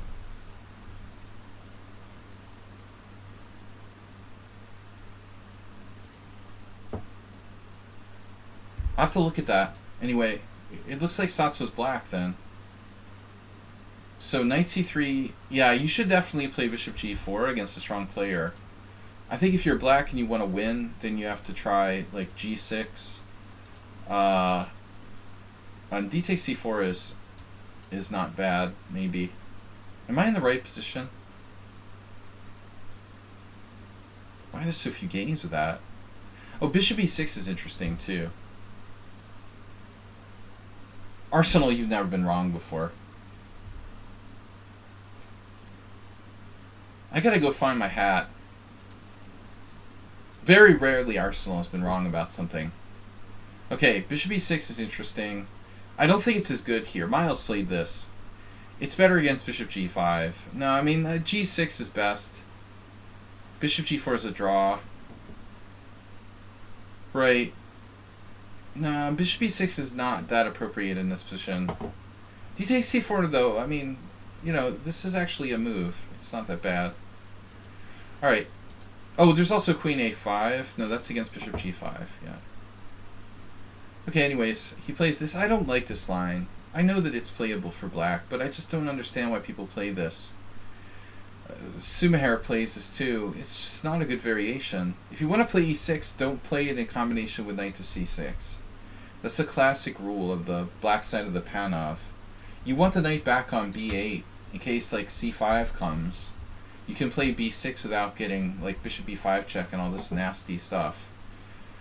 You just don't want to play this combination really. So bishop e2. I don't think that Levante is white. There's no way that like Levy would play bishop e2. Alright. So maybe he was white. Maybe Sots is white. Of course d takes c4.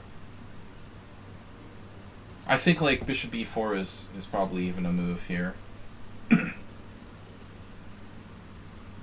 Anonymous Gifter with Pawn to Be Wild, tier 1 gift sub. Nice job, Anonymous. Castles. Anyway, black can do anything with bishop e2. It's like a bad move. Actually, I'm not sure about d takes c4. You know, maybe you're wrong, Uber driver. Because this bishop is passively placed. If we take on c4, it's almost like he put it on a good square.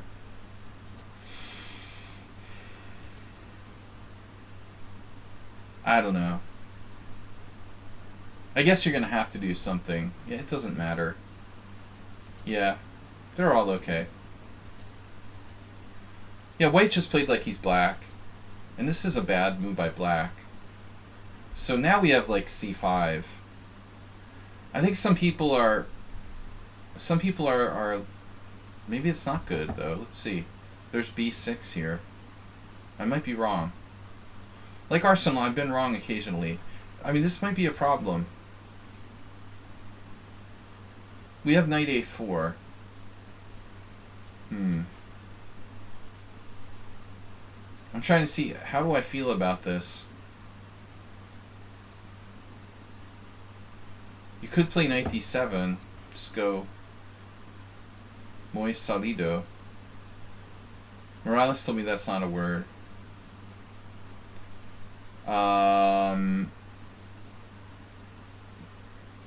Whatever. Maybe c5 is not so great. So, well, let's see. Taking here, knight takes d5. So other options, not that exciting. Solido. Solido.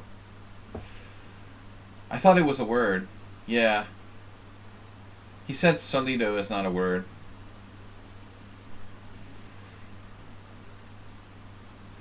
Solidad. Solidity. How do you say solidity in Spanish? Bob, you're an expert. Alright. Bishop d3.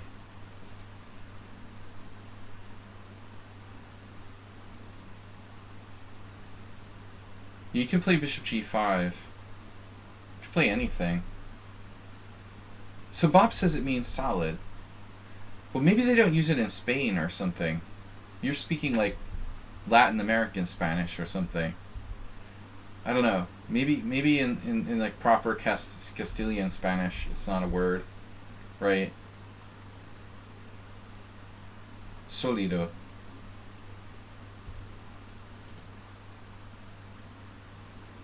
It's like gangsta Spanish. I don't like a6, but I guess it's not that bad. So white plays bishop d3. Here's another move. You could always play that. Here. It's just a QGA. No, I mean, black got away with something here. I mean, b5 now. Now black has a reasonable position. I don't know. I like d3 better. Played by Jickman. Letitia.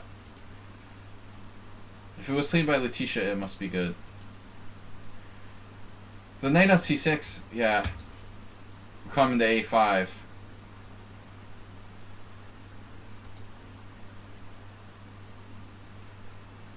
Steinitz knows how to play. No, b3 is possible. d5. I've been hanging out with Levante too much. Well, this is what, a draw? What do you want, to draw? Congratulations. You got a big fat draw. Nice job, man. That's where your stomach, like, you get physically ill with black and you like, how am I going to beat this idiot that just wants to draw with the white pieces? Yeah. There's nothing you can do about it, but I mean, why does white want to draw in like 12 moves? A real man doesn't play d5 here, or a real woman for that matter, real anybody. Do not play d5 in this position. You know, chickens are afraid to play with an IQP. Real human does not play d5 in this position. Only a chicken. Bishop g5, and now what do we do? That's the question. You could maybe go like Paco Vallejo style with knight a5. He's a good Queen's Gambit accepted player. Paco. You know, now you have problems with like bishop takes f3 and eat the pawn, right? Bishop c2, bishop f3, queen f3, yum yum. Delicious. Wow, it's Smirnov Rostamov. Smirnov, the video guy? He didn't take the pawn. Looks edible. The guy who promises, like, you will be like a grandmaster after, like, paying $500 for my video set. Yeah, I mean, okay, compensation. Rustamov is very solid. He just played knight c4. Yeah. Yeah, knight a5 is good, man. Damn.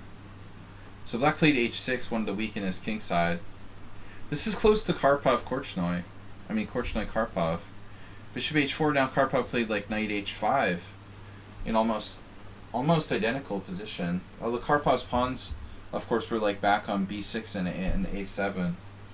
I would much rather have my pawns back on b6 and a7. Less weaknesses. No support point at c5. Give me those pawns back, please. Can I like move them backward to b6 and a7? Now, then black's position is way more solid. Takes. Here we have this square, potentially. I guess I like putting knights on the side of the board. So what's happening here? Seriously.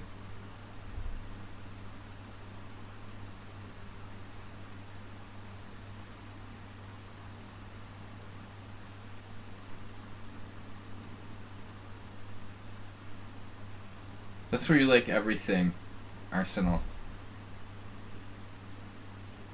Panspermia.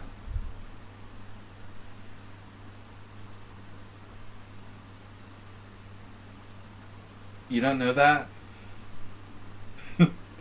Knight h5. There's other planets and people out there, thanks to panspermia. But seriously, what about knight h5? Why is this not a good move? What is white gonna do?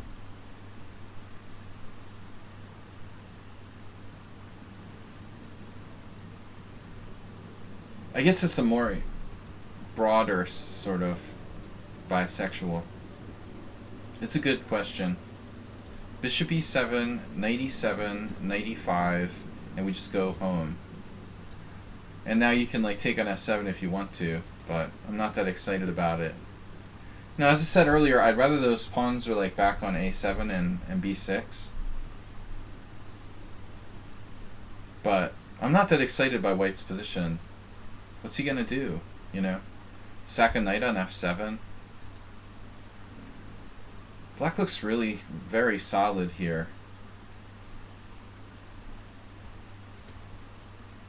Yeah, it's the best move. Oh, I know everything. Knight f7. Oh, goody. Like, we can give up, like, 2 pieces. Usually the computer freaks out when you do that. But here, like, white's desperate, in other words. Yeah, knight h5 is exclam. Wow. That's usually the plan with h6. It's a question of which knight you put on the side of the board. Do you do knight a5 or knight h5? Putting your knights on the side of the board is a bad strategy, kids. I thought about this. Damn, this is Arsenal fans' moment. He has d5. Drawing. Wow. Yeah, I didn't bring it up. I thought, well, that could happen. Yeah. I was too lazy to calculate this, honestly. But according to the computer, this equalizes. Anyways, okay. Bishop h4, rook c8. Kind of lame. But I guess not a bad move. Steinitz approved. So eventually it was a vital evente. This is a vital evente special. He did this to me once in a c3 Sicilian. That's a classic c3 Sicilian move. If it works. But how does it work? Here? Knight takes d5.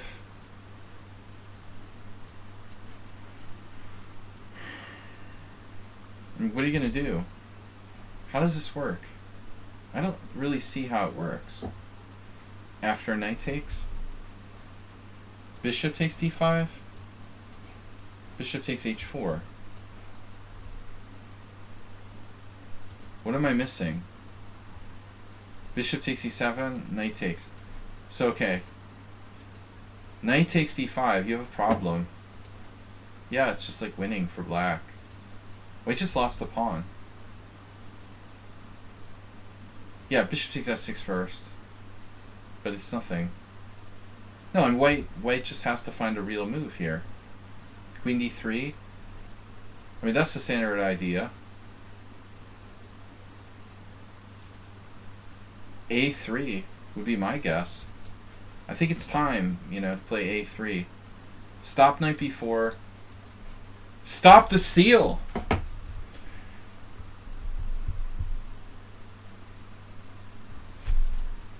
Stop the steal, Arsenal. d5, blunder. Pawn takes pawn. Wrong capture. And now the classic. Boom. There we go. Now the Vida Levente influence. My friend Bill Kelleher used to play the C3 Sicilian too. Maybe Uber Driver's familiar with him. He's a libertarian, like Elon Musk and Bob. Rook takes e7. He's my favorite libertarian. Rook takes e7. Knight takes e7.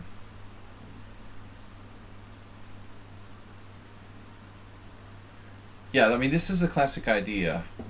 So now we got something. I don't know if it's enough, but at least it's interesting, right? Knight takes e7, bishop f6, pawn f6. Yeah, Kelleher liked playing the c3 Sicilian. Though we also played the London, which is gross.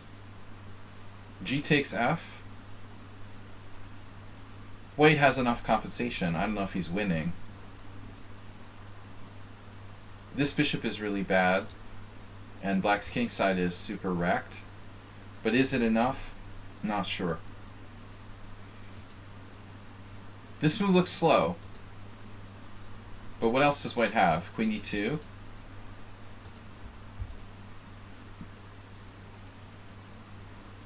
No, I mean, the obvious plan would be to like try to get in there with the queen, I guess. Possibly queen d4. Someone said knight h4, Arsenal's favorite move. I mean, Asturbate's favorite move. You gotta watch this, though. I mean, the thing that Satz, I guess, with white here does is he's not only, like, opening up his queen, but he's immobilizing black's pawn, which means this. The black pieces have a hard time. This is not only an offensive move, he's also, like, blocking in black's pieces, and the important freeing move, like d4, is prevented. And he has another knight to like come over. If you try to trade that one off, we can always bring another one over. I'm not sure if it's enough or not. I have no idea, but it certainly looks interesting. It does seem like knight d4 is a little on the slow side. As is this. I mean, I want to play like queen h5 here. My instinct would be queen h5. It's more aggressive than bishop c2. So now black plays rook c4. Looks like a good try. And now white does that, knight e2. He's like an aggressive defender. He attacks and defends at the same time. He's got everything covered. I mean, queen d3, lateral. And this is an issue. Yeah, I mean, I'm not convinced that white is winning here. Or even has enough compensation. It's close, though. Yeah. It looks like it's equal according to the computer. Yeah, rook d8 seems like a bad move. I agree with moving the rook, but why not move it to a more active square? Why do you want to like put it on a closed file? Like d8 is the worst square. e8 with back rank, maybe you've got c8 doubling up. The last thing I'm going to do is like put it on d8. I see absolutely no benefit in that whatsoever. Unless there's some specific reason, like you want your queen to retreat back to e8 or something. Okay, c8 walks into bishop f5. There may be a reason he doesn't want to do that. But then e8, if you're going to put it somewhere, I would think this is more active.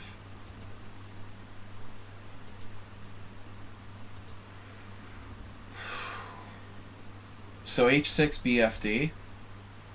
But there's a serious threat if queen e2 takes. The real threat is queen e2, queen h6, and mate on g7.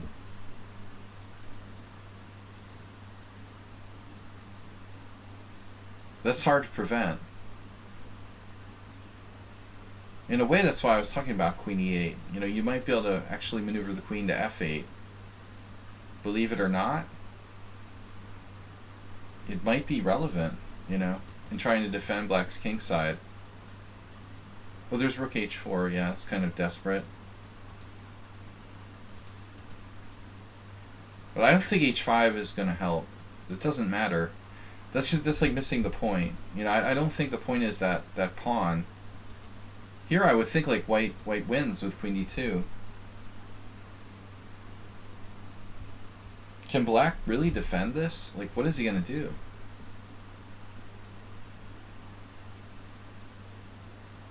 He has to try to challenge the knight, but there's another knight that can take its place.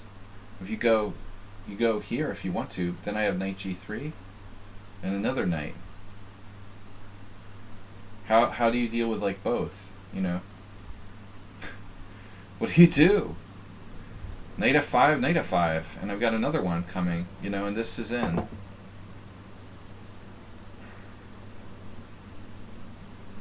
Korchnoi Karpov was mostly in Spanish, if I'm not mistaken. But I can't remember what Korchnoi played with white. d4, queen h5, rook d1, d3 check, g3. Bleak car, I don't know what you're talking about exactly. I was referring to IQP game from one of their games where it's in Kasparov's My Great Predecessors. I don't remember what year it was. I guess World Championship match. Karpov Korchnoi. I don't remember which one. But Karpov was black and I think it was a Caro-Kann. Panov. Karpov played knight h5 to trade the pieces. But I don't remember the specifics. This looks very problematic. Oh, someone mentioned knight hg7. Where? Anyways, the game concluded h4, queen h5. Okay, that's just another way of getting to the same thing. Nice. Very nice. Now the last chance for black must be, you guessed it, queen e8, right?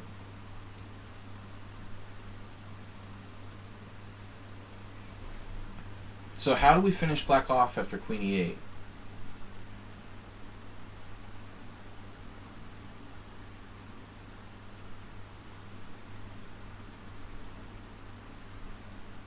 Queen h6 isn't mate. You have knight h6 check, then king f8. Is black lost here? This also defends g6. So it's kind of interesting. I'm probably missing something. There might be a beautiful win somewhere. Knight h6, what? And knight f5.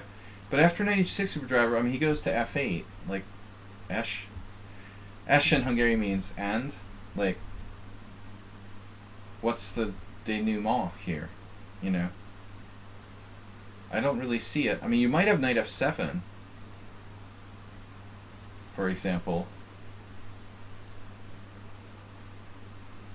But I don't see how we're finishing him off so easily. I mean, we're not even threatening anything special. We've got a knight hanging on g3. But I guess we're threatening like bishop takes g6, objectively. It is, you like knight f5? This? What does that threaten?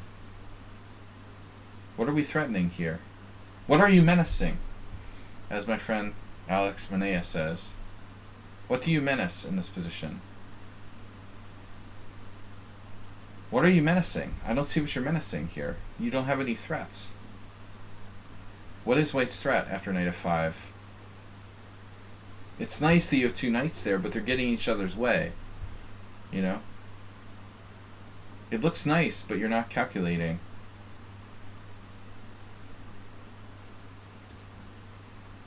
I'm thinking like Arsenal's, knight f7 is sort of destructive, but also kind of unclear. Phew, it's equal. Obviously. Knight f7 is zeros. It's all zeros after knight f4. So this isn't easy. Queen e8, is that the only move for black? It's not. H takes g3? Black did play it. Wow. Black did play queen e8. H takes g3 is the best move. That's a bad sign. That means black's hacking his queen. So, queen h6. Pawn takes pawn check. King takes. Queen f5 check. Bishop f5. Rook f4. Ouch. Ouch. I hurt myself. Yeah, this is not so clear anymore. Rook takes f5. It's a rook, a bishop, and a knight for a queen. That's not good. We don't want that to happen. So I guess he doesn't have to take. He can play king f1. Don't forget, boys and girls. Don't have to be greedy and always take, right? Here, takes. This looks pretty threatening.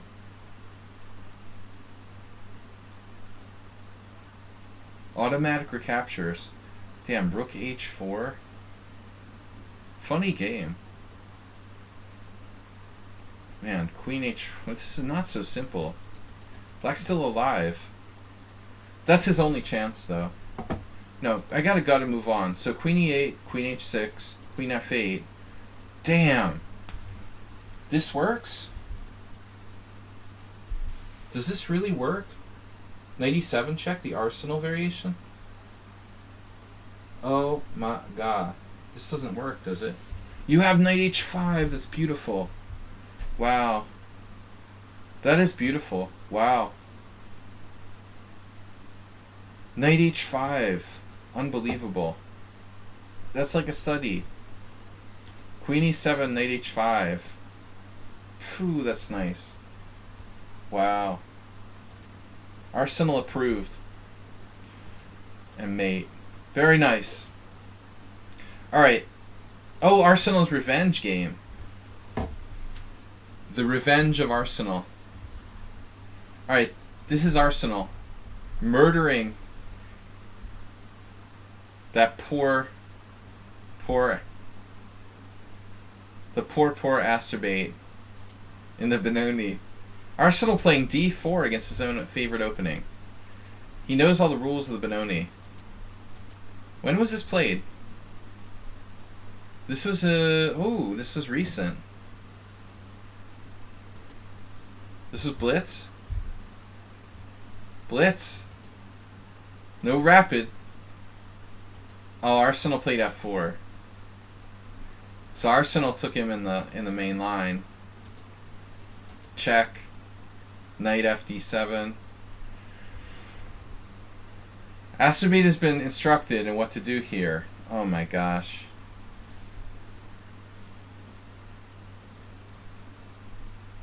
Yeah, I mean, so personally, I usually play a4, but Ars went with knight f3.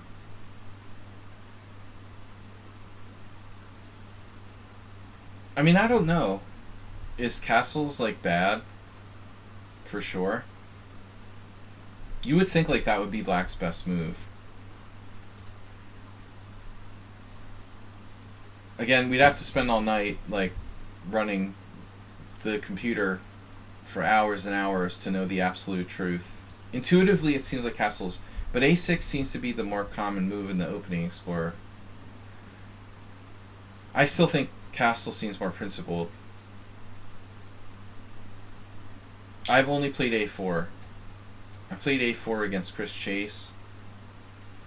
Maybe I only had the one game in this variation. I think I was killing Chase and he got away and drew or something. But knight f3 is a different line. So a6 is apparently the number one move. And now, what do we do? So we take, he unravels. If you take on d6 he unravels. It reminds me of kind of bishop b5 check Sicilian. But on the other hand, he's going to get in b5. Wow, Asterbate playing book. But you're supposed to play bishop d3, so Arsenal actually varied first.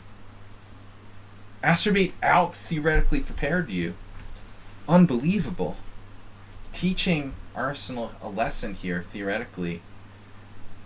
Although to be fair, Arsenal isn't really a d4 player. But it is your own opening with black, so no excuses. So is bishop e2 a line? Not really. But, you know, it's not bad, probably. I understand your reasoning. You figure you're going to get hit by the pawns if you put it on d3.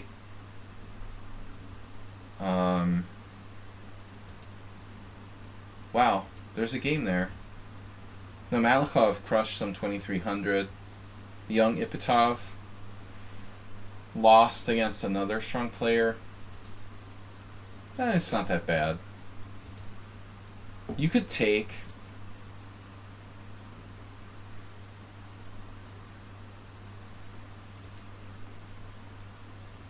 But you're supposed to play bishop d3. So what's the point? After b5 you play a3 or something? You just castle. So castle. King h1. And then this is all bottled up. You've got your b5, c5, but you're bottled up. This actually looks kind of difficult for black. You have to be really careful. White has a strong chance to land the kingside attack or in the center.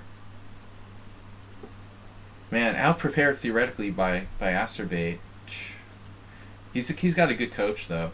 Castles, and now Asterbate played a new move, b4. Alright, Asterbate.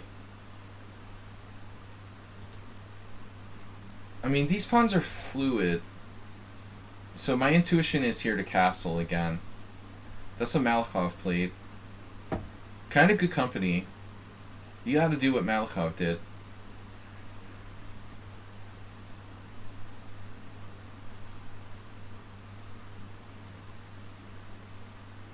You can't play the Benoni with your king in the center of the board. So I agree with Malakov. I think you should castle and keep your options open. So Asterbate pushed b4 to drive the knight away, though. It does make sense. But it also has its drawback. Like, if that knight gets into c4, he could be, you know, white could be all over him, like with there. Yeah, it makes sense. Okay, b4, knight b1. But, I mean, if you get this in, then Asterbate's going to be sorry that he did that. So we have the critical position now, maybe. Black has to find a way to, like, prevent you from just getting a good position. So he does. He plays knight b6. The other option is to counterattack, like here. I would be scared of stuff like e5. Maybe sacking a pawn. But it may not be good enough. There's also f5. But, you know, here is interesting. Your rook is noticeably, like, short of squares in that variation. You have to put it on e7. That doesn't look right. That doesn't look right, master. So he plays this, okay? And then you play knight c4. But honestly, it looks like black's okay.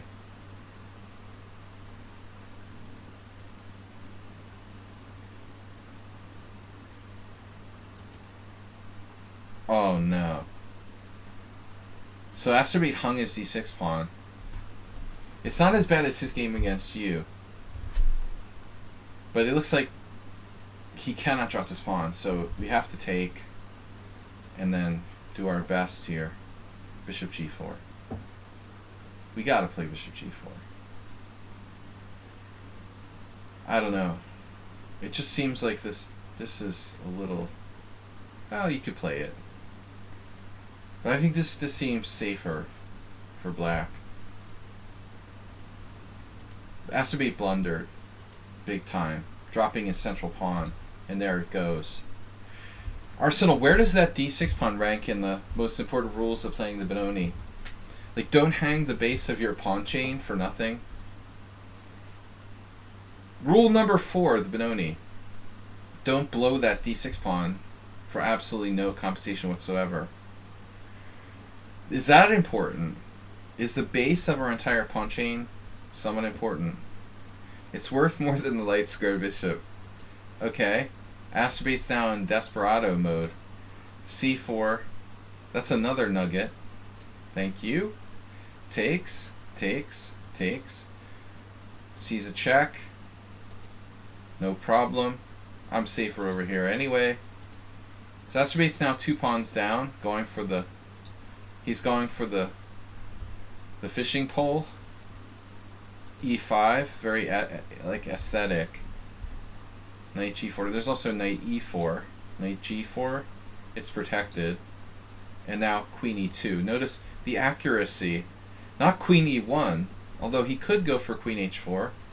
He plays queen e2, keeping the back rank, you know, clear and defending the c4 bishop.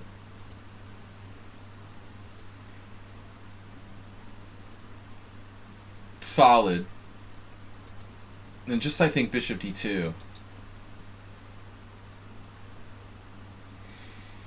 I was reluctant to give Acerbate access to this square. And I would have just gone here.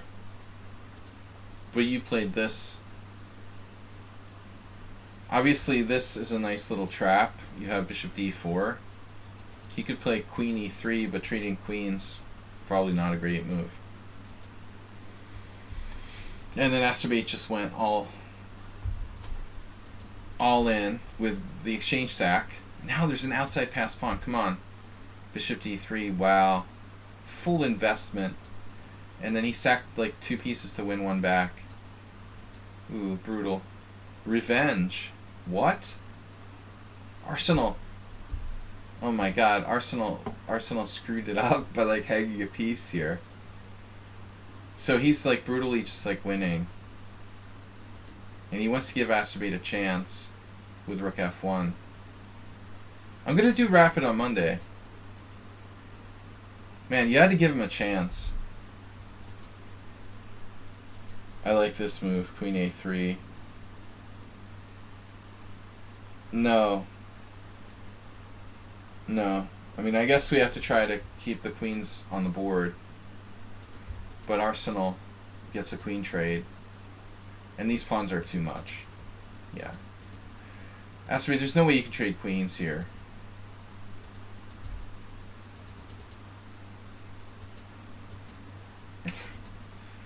The choo-choo train. Speaking of back rank mate, he's trying to mate himself. I think he's like torturing Acerbate. Collecting all the pawns. That's a nice pawn chain. Superior to the remnants of the Benoni pawn chain that remain on the board here. Now if you're really mean, you would like sack your rook on f8.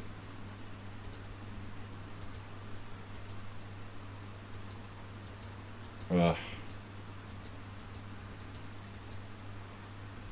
Alright, resigns. It was ugly. Bob Sacamano. We got 2 games left. Thank you, Bob, for your gift subs and for your anonymous friend. We've got Bob Sacamano, long time no submissions here, hanging in the 1800s. He's staying ahead of Acerbate rating-wise. D4. It's a Nimzo. So Mr. Bob? Mr. Bob, that's from the Muppets, right? Wasn't Mr. Bob? Mr. Bob was like one of the people in the band in the Muppets. Mr. Coffee Serious, pawn center, sir. Yeah. Okay, knight of 3 never been my favorite variation, but it's okay.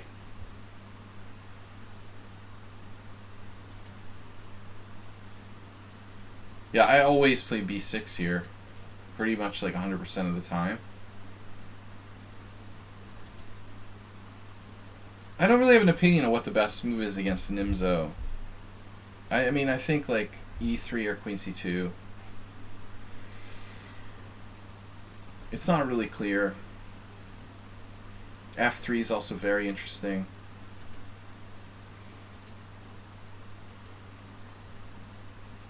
Bob basically played the Schieberspieler defense, or whatever you want to call it. This is like the I don't know theory. I'm Julio Grande Zuniga. Like, if you're going to do that, you might as well do it on move 4. Why even screw around with, like, knight f3? Everybody did bishop d2 Uber Driver. Capablanca played it. Aliakim played it in one game. It's like, it's totally lame, but a lot of good players have played this, like, once in their lives. It's not that bad. I had a friend who played it, like, on a regular basis. It's, like, absurd to play it on a regular basis. Honestly, like, maybe black should just play d5 here. And you're like, what is this? You know, nothing special. I would bring the bishop back to e7.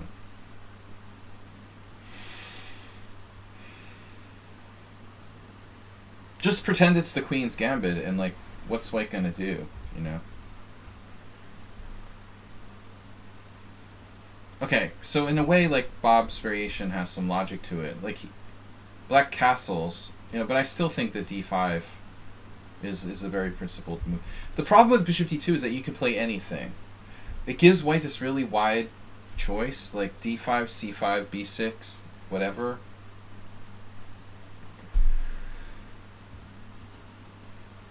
He does d5.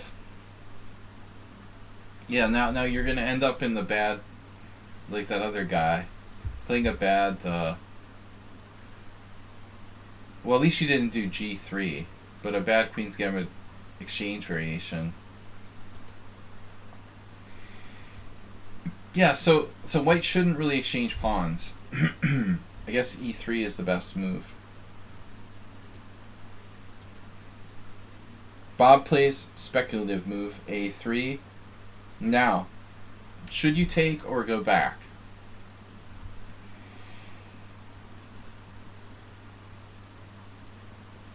You know, there's an interesting novelty here, bishop d6. But I guess,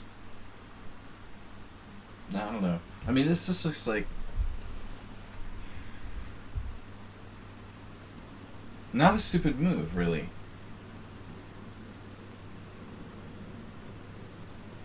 I mean, even bishop d6 is not stupid. Although, like, Zukertort would probably play c5 without thinking.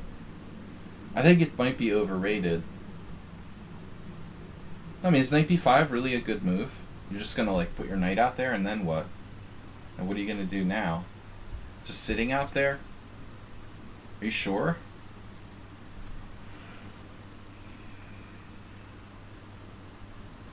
I'm not sure it's a good idea, you know. You can play c5, but you're committed now. It's just an interesting idea. Maybe knight b5, bishop b7, bishop f4, knight a6, or even knight e8, you know, I don't know. It doesn't look that clear to me. Bishop b7 is solid. That's probably what I would default move. So black takes. And now Bob, I had a very similar game recently where I had a structure where I took like this and sacked the pawn. You know, you could probably do it. I'm not sure if I want to take that pawn if I'm black here. Probably, but, you know, objectively white could get, like, some gambit compensation going on. So you did what? Oh wow, this happened in a game. 2018, 2019. Oh, Shyam Sundar, 2019. Oh, Bob did take with the pawn. Novelty. Interesting. Okay, so bishop takes is like safer, and Sundar took here. Yeah, I mean this is materialistic, but it makes sense. You know, white has to prove something if you take on c4 at least. What happened? Queen a4, queen d5, keeping the pawn. Wow. g3, b5 tempo. Very materialistic. But it also, like, you know, wow, this is wild. Black went on to win. Is this sound? Wow, it's sound. That's crafty. Man, he trapped him. Got him to gobble that pawn on c7. Man, queen a4 was just a blunder. He should have played e3. Or even like g3 right away. Anything's better than this. He got trapped with queen a4. So Bob with a novelty. Sorry, d takes c. B takes c, excuse me.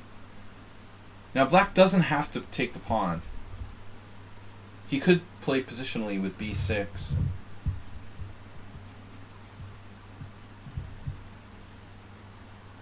b6 with the idea of bishop a6. Looks interesting. Play it like a French. I mean, Bob's white. I mean, his opponent doesn't have to take the pawn. I would think, like, that's a reasonable option for black. So black takes, and then white played bishop g5. But I don't know, this seems time-consuming, Bob. I admit your bishop is not great. Maybe you don't have another option. e3 doesn't seem inspiring. And that bishop's coming to the long diagonal. Bob playing the gambit style. Sort of by accident. Queen c2 is interesting. To try to play e4. But after b5, e4, here you have a problem. So, I don't know, man. Do we have enough compensation for this pawn? Yeah, h4. g3, b5. You could play a4, right? Maybe this is like the best way to do it. Something like this. We'll play a4. We'll play g3, make him play like b5. Then we'll play a4. And we'll try to force him to do like c6. And once we get him to do c6, you know, his bishop won't at least be wrecking us on this diagonal. We can play it as a kind of like long-term pawn sacrifice. I would think like that's the best solution I could come up with. But I don't really like giving up our bishop necessarily. So we're like guaranteed to get this pawn back. We're not guaranteed to get that pawn back, right? Yeah, c5 is another plan. After bishop g5, I guess plausible, sure. Black has a lot of options. So Bob's not getting his pawn back. Now we have the interesting bishop h4. Yeah, Bob did it. Yeah, I think you have to. I mean, you're going to have to sack a piece there, but it looks good.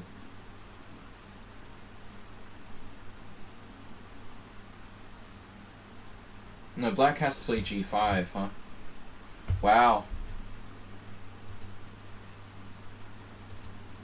Man.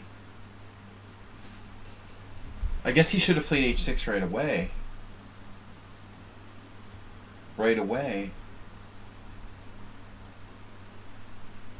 Now here, if g5, are you going to sack a piece here? I kind of doubt it.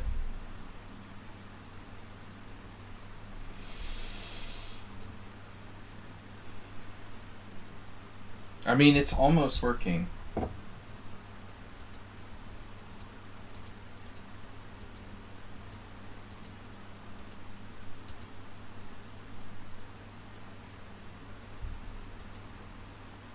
Oh, 94, okay. Yeah, that's an interesting move by black. Wow, queen d7.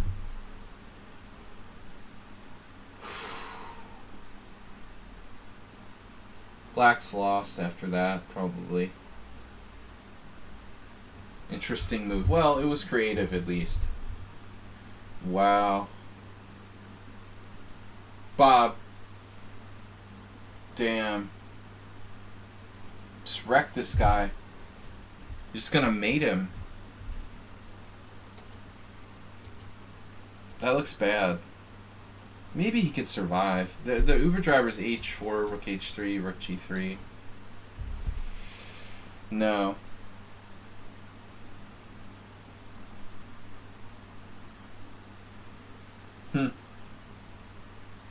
It's not so easy. Bishop e2 doesn't feel right, Bob. And don't you have this?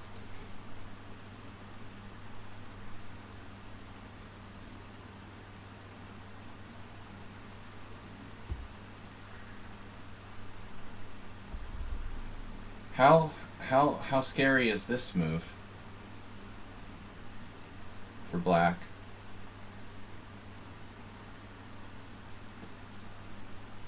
Can that upgrade your attack?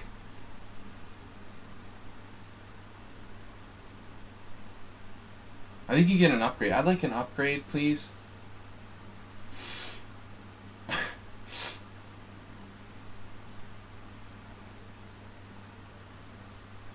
There's no knight hg5 anymore. Interesting.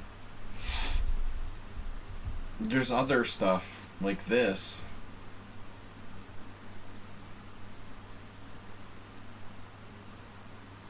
Like, how do you deal with that?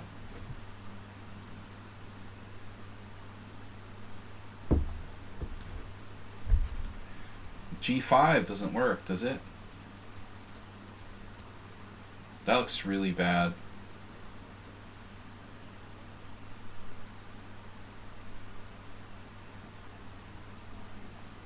Man, I think like 95 maybe just like finishes black. I don't like any of the options. Queen d6. Maybe queen d6 is better to not be in the pin. But it looks really ugly. Take. Knight g4.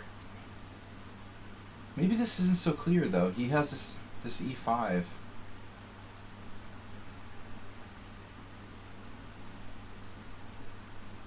It may not be that simple.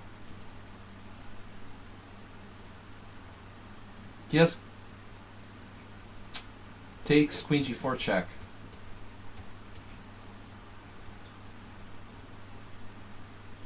Here, king h7.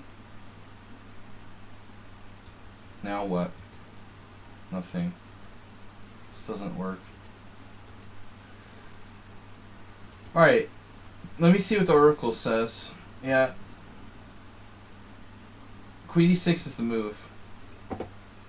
No, it's the only move. Yeah. e8 sucks, and you gotta get out of the pin.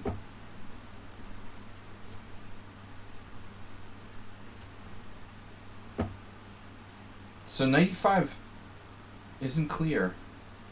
Apparently Bob's move is better. But I don't like this. It feels slow. Like white is okay, but this feels slow. Computer said A4. But I was really hoping we had something more direct. I want to do H4, Rook H3. But it's still hard to mate black. How are we going to mate him, you know? It's a classic position. But not Bob's style, unfortunately. Bob doesn't really do tactics. I mean, if you don't do tactics, it's hard to beat people in a position like this. You're just going to beat them strategically. You really kind of need to like combine tactics and strategy in this sort of semi-Slav gambit style position. You can't just like use one or the other. You really need both. Queen f4 after knight g4, queen f4 after knight g4. Queen f4 after knight g4.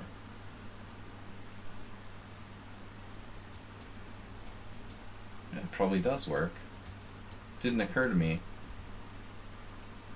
This is hanging. Hanging. But I don't know. I mean, the queen is kind of risky there. White probably has a slow move like f3. You know, we're threatening f3, g3. And this is guarded. I don't trust queen f4. But there's no need. Anyway, black's alright there. You don't want to hang e4 with check, I guess. But it's not important. I mean, black's clearly alright in that variation. This is better. This is better. But then I don't know. This looks too slow. Alright, but anyway, you're only down a pawn. His kingside's compromised. But where's your attack after bishop e2 castles? So you did that. Interesting.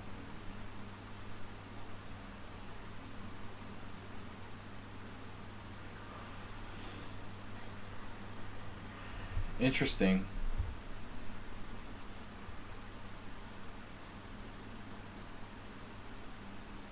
Queen is having a hard time, like, functioning here, but maybe we can crawl it back in the game with something like this,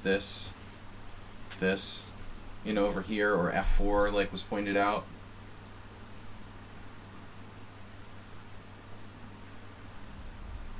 Wonder why he played e5 after bishop e2 and not before. Well, I mean, no, it's a developing move. I don't think Bob...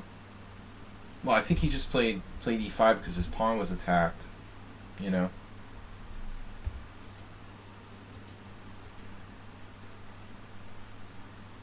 It happens to be an aggressive move that attacks f6, though. I think that white has chances here. But maybe this is really a try.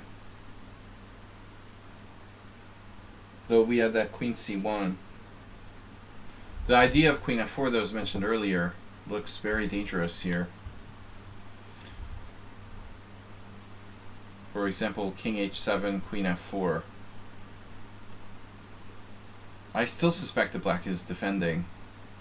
Might even be, like, clearly winning. Maybe we just don't have enough. It wouldn't surprise me if white doesn't have enough. There's also like bishop d1, bishop c2, but it's too slow. So black just strikes with c5. Here, black is imprudent. Impudent and imprudent. Bob, what is happening? It's a blitz game. Let's not judge him too harshly. It's just a blitz game. It's not Carlsen Nepomniachtchi. So Bob did Bob did this. Wait, what? Sorry? Is that to get your queen clear? Wow. Oh man, look at that. He did it to clear the way for his queen to g4. If only black knew the danger here.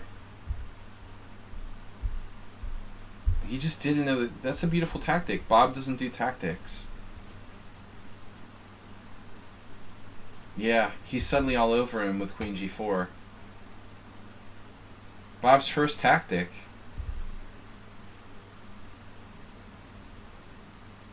Black walked right into it.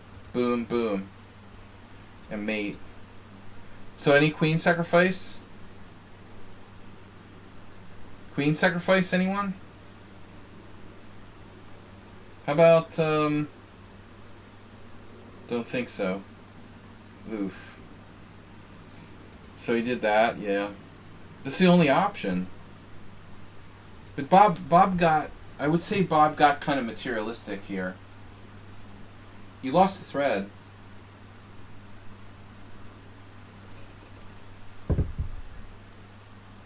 Can't you find a way to mate him? No. I guess it doesn't matter. It's such a pity, but he has king h7. There's just no way to mate him. But what if we play the move order differently? Yeah, like this first, then this, then this. You know, now, what does he do?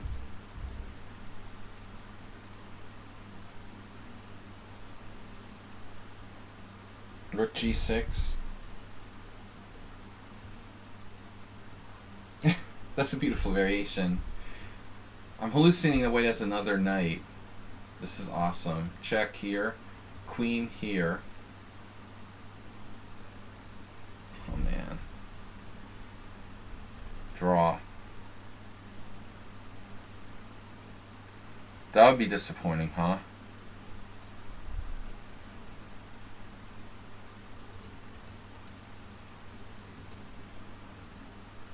I feel like we're missing something.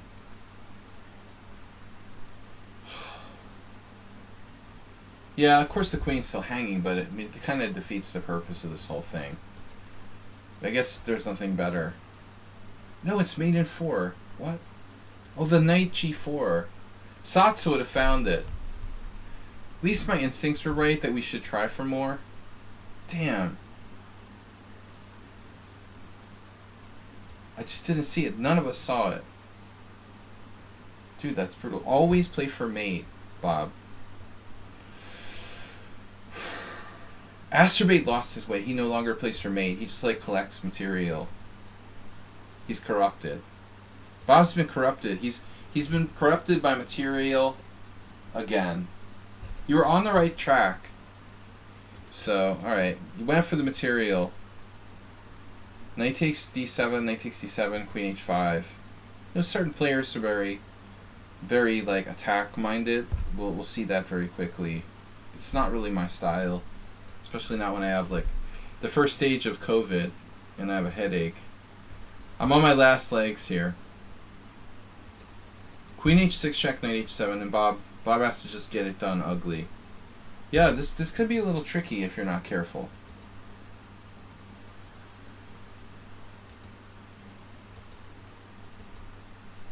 Yeah, I mean people have lost worse positions than this.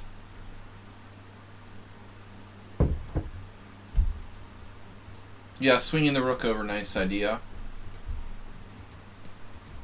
Bob almost, yeah, we need that rook now, in fact. He almost screwed this up. And there's nowhere to penetrate. He's going to have to trade the rook. Yeah, so he got it done, you know, mechanically. Alright, good job though, Bob. I like the initial tactic with knight e5.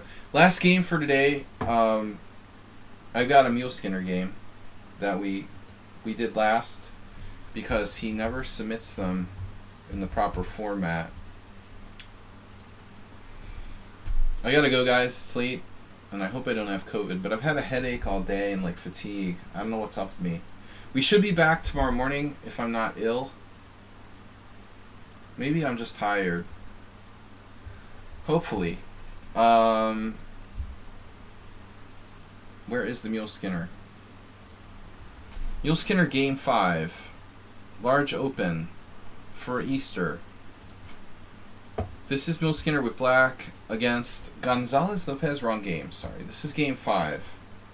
Mule Skinner rated secretly X against Gomez Aguirre Juan Alberto 2147. AIM. He has aimbot. Alright.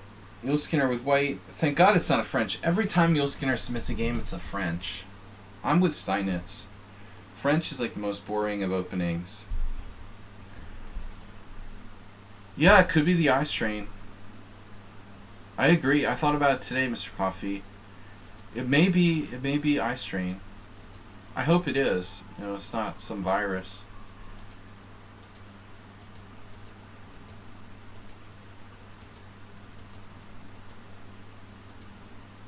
I played, how did he get this position, actually? Caro Khan against Mule Skinner. Good choice. I used to play a lot of games with d5 against him. I have close to 300 games with Mule Skinner. He's very good in closed positions. Well, it's a lot of things, right? It's a Panov, it's a Nimzo, it's a it's a Caro-Kann. What else? Panov, Nimzo, and Caro-Kann.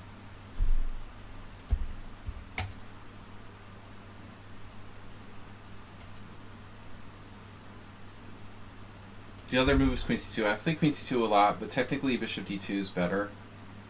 For some reason. You have to ask, like, Harlov or some expert on why, I don't remember. Something with, like, the bishop retreating to A5 in the Queen C2 line. Bishop D2 is technically the best move. Yeah, maybe you're right, Mr. Huffy. Maybe it is eye strain. Hopefully. Castle. I haven't had an eye exam in like 20 years. Nothing major. Probably more. I literally don't know. I probably haven't had an eye exam in like 25 years. No big deal.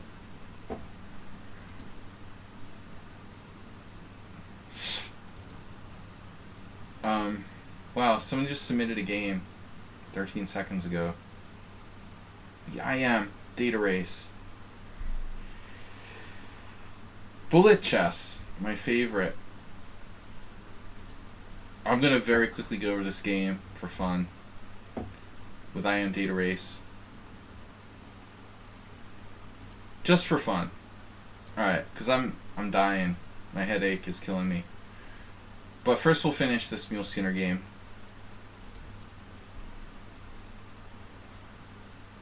Alright, castle's A3. Yeah, now black, like, unprovoked exchange on C3. I mean, this seems a little weird. Like, why would you exchange unprovoked on C3? You see, like, the main lines are knight F6 and bishop F6. I don't really get this. Are eye exams expensive in Hungary? No. Like, medical care here is not like the United States. It's not about that. I just really didn't have a reason to.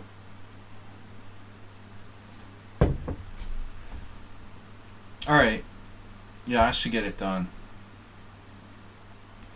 My thinking was like, I can see, so I don't need an eye exam. But I think that's too simplified. Knight takes C3, B takes C.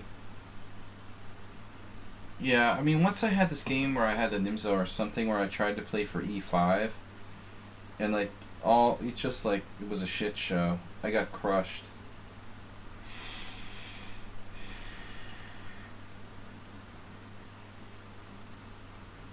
That, like, kind of feels like what black's doing here. I'm hoping not, though. He would be better off if he didn't and just tried to do, like, B6, bishop B7.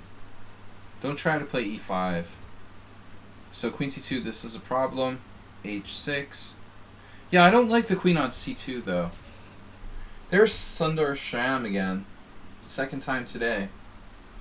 This is what I'm telling you. I don't like the queen on C2. It's like the dumb end of the diagonal. The queen, it's almost never good there. Yeah, this is a mistake. So I agree with Sundar, as always. It's better to put the queen on E2. Queen is more natural here. This is like... No, it's not as good. Your queen is misplaced. It's vulnerable here. Queen E2 is the right move. But I think it's like a semi-Tarash. Black's probably okay. I would assume B6. What's the plan?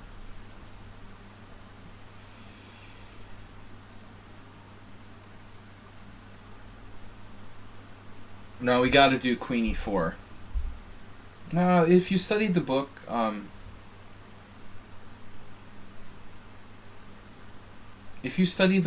like, Dynamic Chess Strategy by Suba, which I think is a good book, although very disorganized, he has a game against Farago Ivan where he has very similar, if not almost identical, position. But basically you do the, like, kind of Queen E4, G6, and then bring the queen over here. And, like, you're talking about Ultimate Beast with H4, but I mean, I think the queen is... It's hard to, like, really like make it work on c2. Eventually it's going to have to move somewhere else. You know, I think in a blitz game or something it's probably okay, but it just seems better. You got the queen out there on like g4. If he tries to play bishop b7, this looks promising. I don't know if black can play like e5, bishop h6, rook d8, you know, and then you do your h4. I mean, this is very standard. Bishop b7, then you move the queen over here. You got the ready-made sort of attack on the king side. It's a very standard c3 Sicilian semi-Tarash type of stuff. Again, get that book. I mean, Dynamic Chess Strategy, he's a great player. A lot of original ideas. Yeah, I admit like queen c2 is not that bad. Yeah, I mean maybe if g6 your h4 is strong. So I think h6 might be the right move here. Of course, bishop h6 would like destroy him if your queen was in the right position now. It's Suba. Mihai Suba. A Romanian grandmaster. I think he lives in Spain. He's in, you know, he's in his 70s. He's probably like 80. But it's a good book. It's a lot of annotated games and a lot of kind of creative ideas. I think this queen is like awkward. Basically, Mule Skinner's turning it into the Petrov with rook b5. But I think we don't really want to trade pieces. My mama says, like, when you're attacking, don't trade pieces. So bishop a6, rook h5, bishop takes d3, queen takes d3. It does look pretty good. Maybe black can't defend. I like it, you know, it does look pretty good.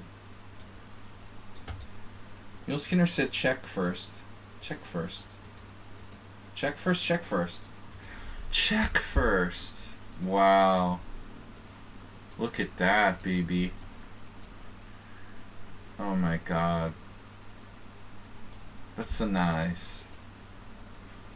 I forgot, Mule Skinner. We had some battles in the Panab before. Yeah. It's been a while since we played one of these. Yeah, it looks interesting.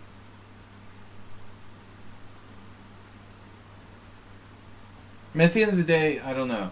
You know, probably it's good. If our only idea is like bishop takes h6, though, I'm a little worried. Maybe it's enough. Computer's like g4. I love it. I love it. g4. Damn, it works. Wow. You only need one good idea, right? How many good ideas do you need? Just one. This is enough.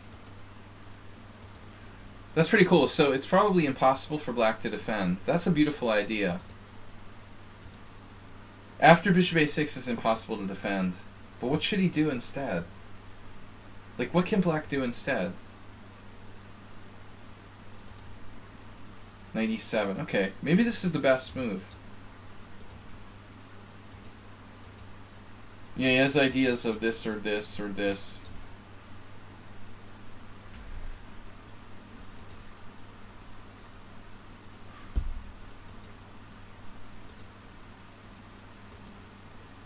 Nice. That's subtle, man.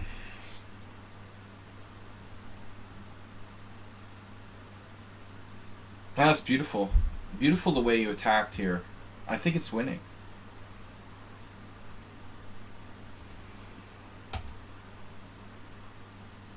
It's really nice.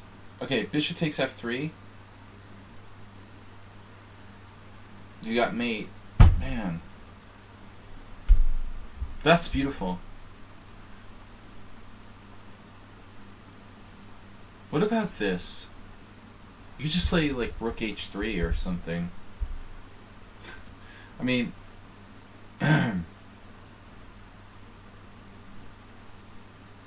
No, you have bishop f4. Okay, it doesn't matter. There's no defense. It's a really nice game. This is his best chance.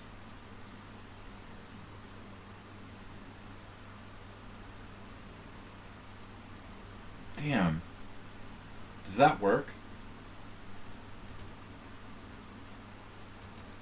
Yeah, he found a defense. There's no defense except there is defense.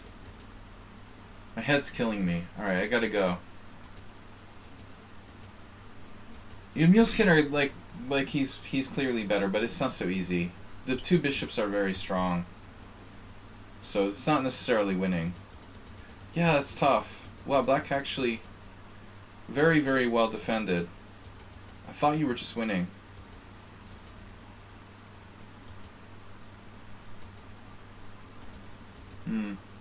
There's no way to finish him off. What about like rook h3?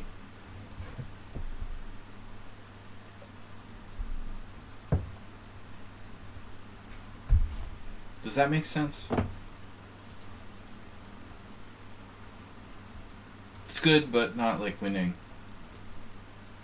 Is there anything better? It's not so easy. Okay, tough game, but looks like black's surviving. The two bishops are really strong. So he had a lot of work to do there. Yeah, he had good chances. Picks up a pawn, now he's okay. Yeah, now black's better.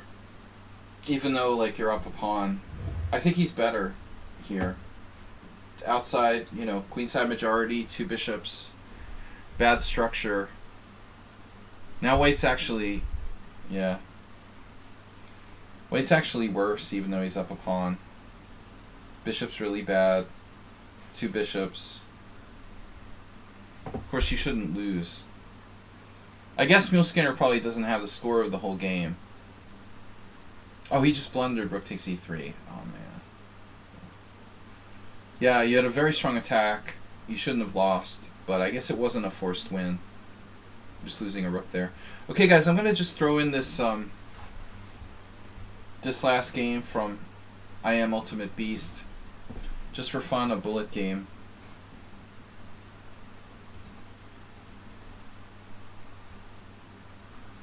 I've got this, praying it's not COVID.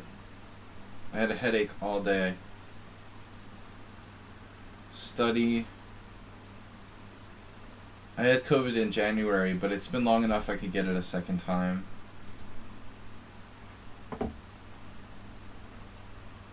Alright. This is not an AIM, but an IM.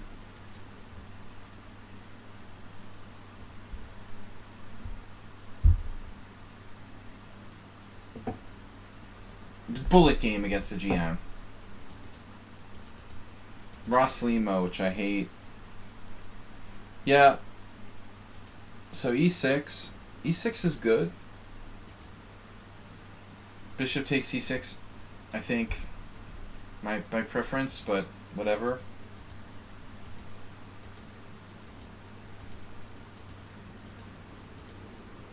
So this is all theory. Although I've never played this variation really much with either side.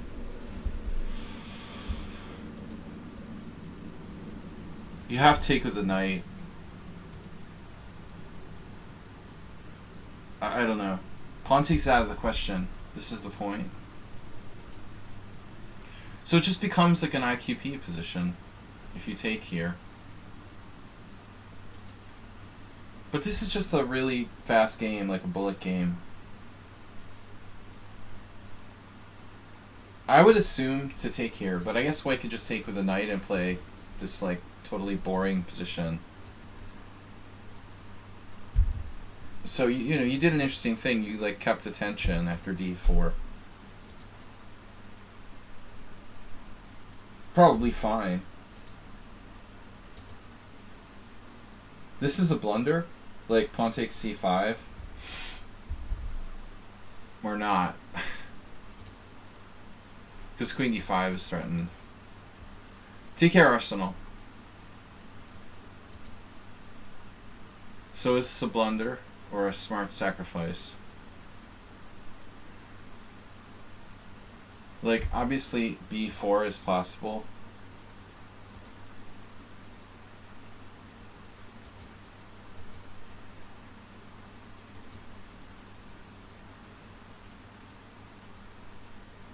But I mean, there are tricks with this diagonal. White has to be careful.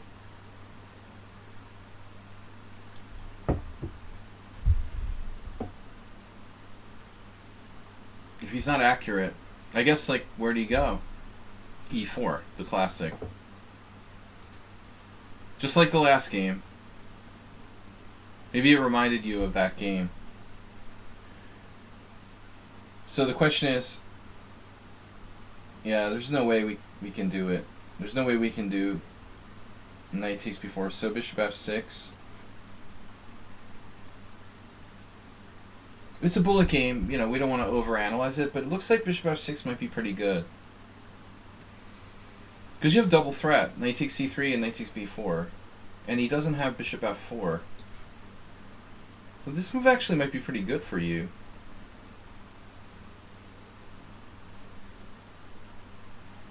He has bishop g5, and you might have seen it. Damn. So your move's probably better. Bishop g5 kills it. So you have a5 breaking on the queen side. Wow. And he has no way to maintain it. That's amazing. Amazing. And everything's okay for black. And all your pieces are active. So you're survived after that mistake. And it's really not a problem. Now white has a bad structure. And all your pieces are more or less okay.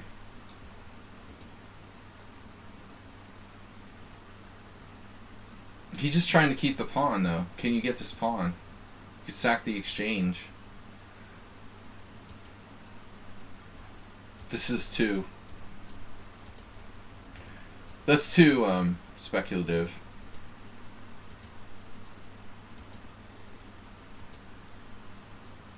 Yeah, nice.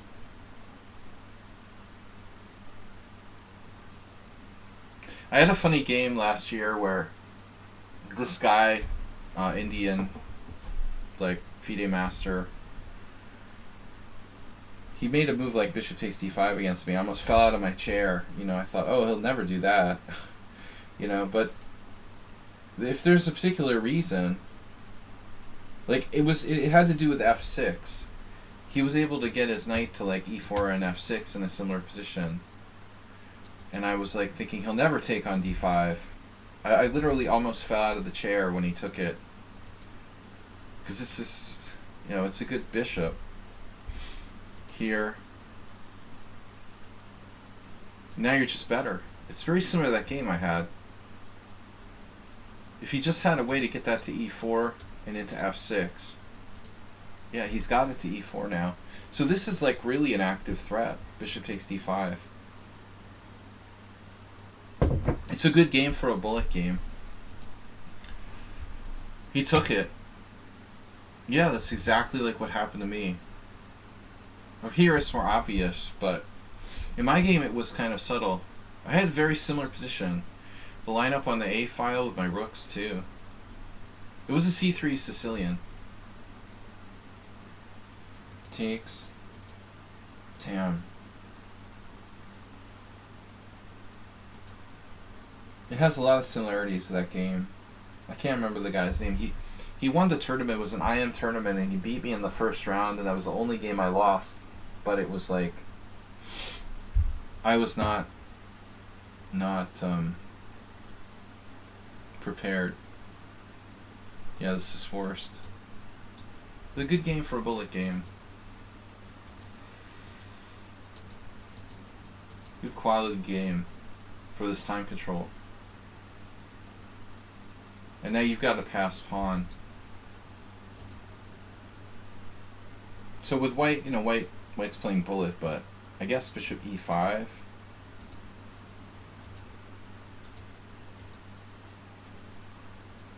At this point, he's trying for like rook h5. You're still like defending.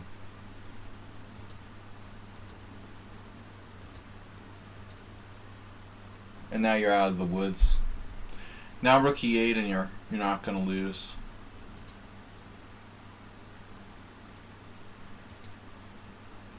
How dangerous is queen f6? Maybe you have to play queen f7 here. Or something. He missed queen f6. Yeah, this looks like a problem.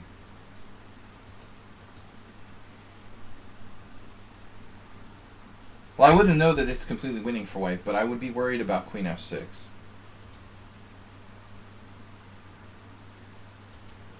Surprising that he missed that move. But it's a bullet game and people like pre-move and stuff. There's 2+1 bullet though. It's not a trashy bullet game. It's not a bad time control, really. Yeah, I mean he really messed up. I mean queen f6 is that looks decisive. You're gonna lose. It looks like there. You should have guarded it, but I guess white is better. It's plus 1.7. But I don't know if it's winning or not. This might not be winning. It's just better. You know, that's kind of the cutoff. I guess with like perfect play you can defend, but in a practical game it's really hard. Yeah, you're lucky he missed that. Man, this is funny. So your pawn's hanging. It can't be protected.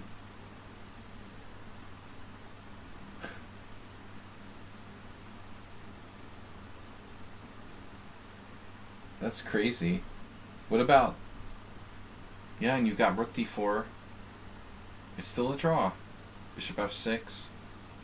King f7. Bishop e5. And it's a draw.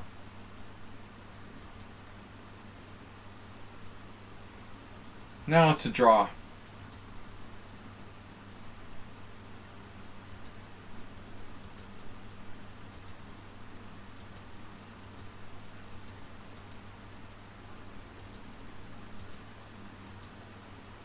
Killing a rook. Yeah, obviously it's a draw. The rook takes c6. But that was good game for a bullet game. You know, not bad. Thanks for submitting that. I am Data Race. Win against the GM there. But it should have been a draw. Interesting game, though. Alright, guys. I'm out. We'll be back back tomorrow morning if I'm not suffering from the latest variant of COVID. Hopefully it is just eye strain. Thanks to all you guys for donating some gift subs and for cooking rooks. Some bits today. Mr. Coffee. Antonio as well. VIP.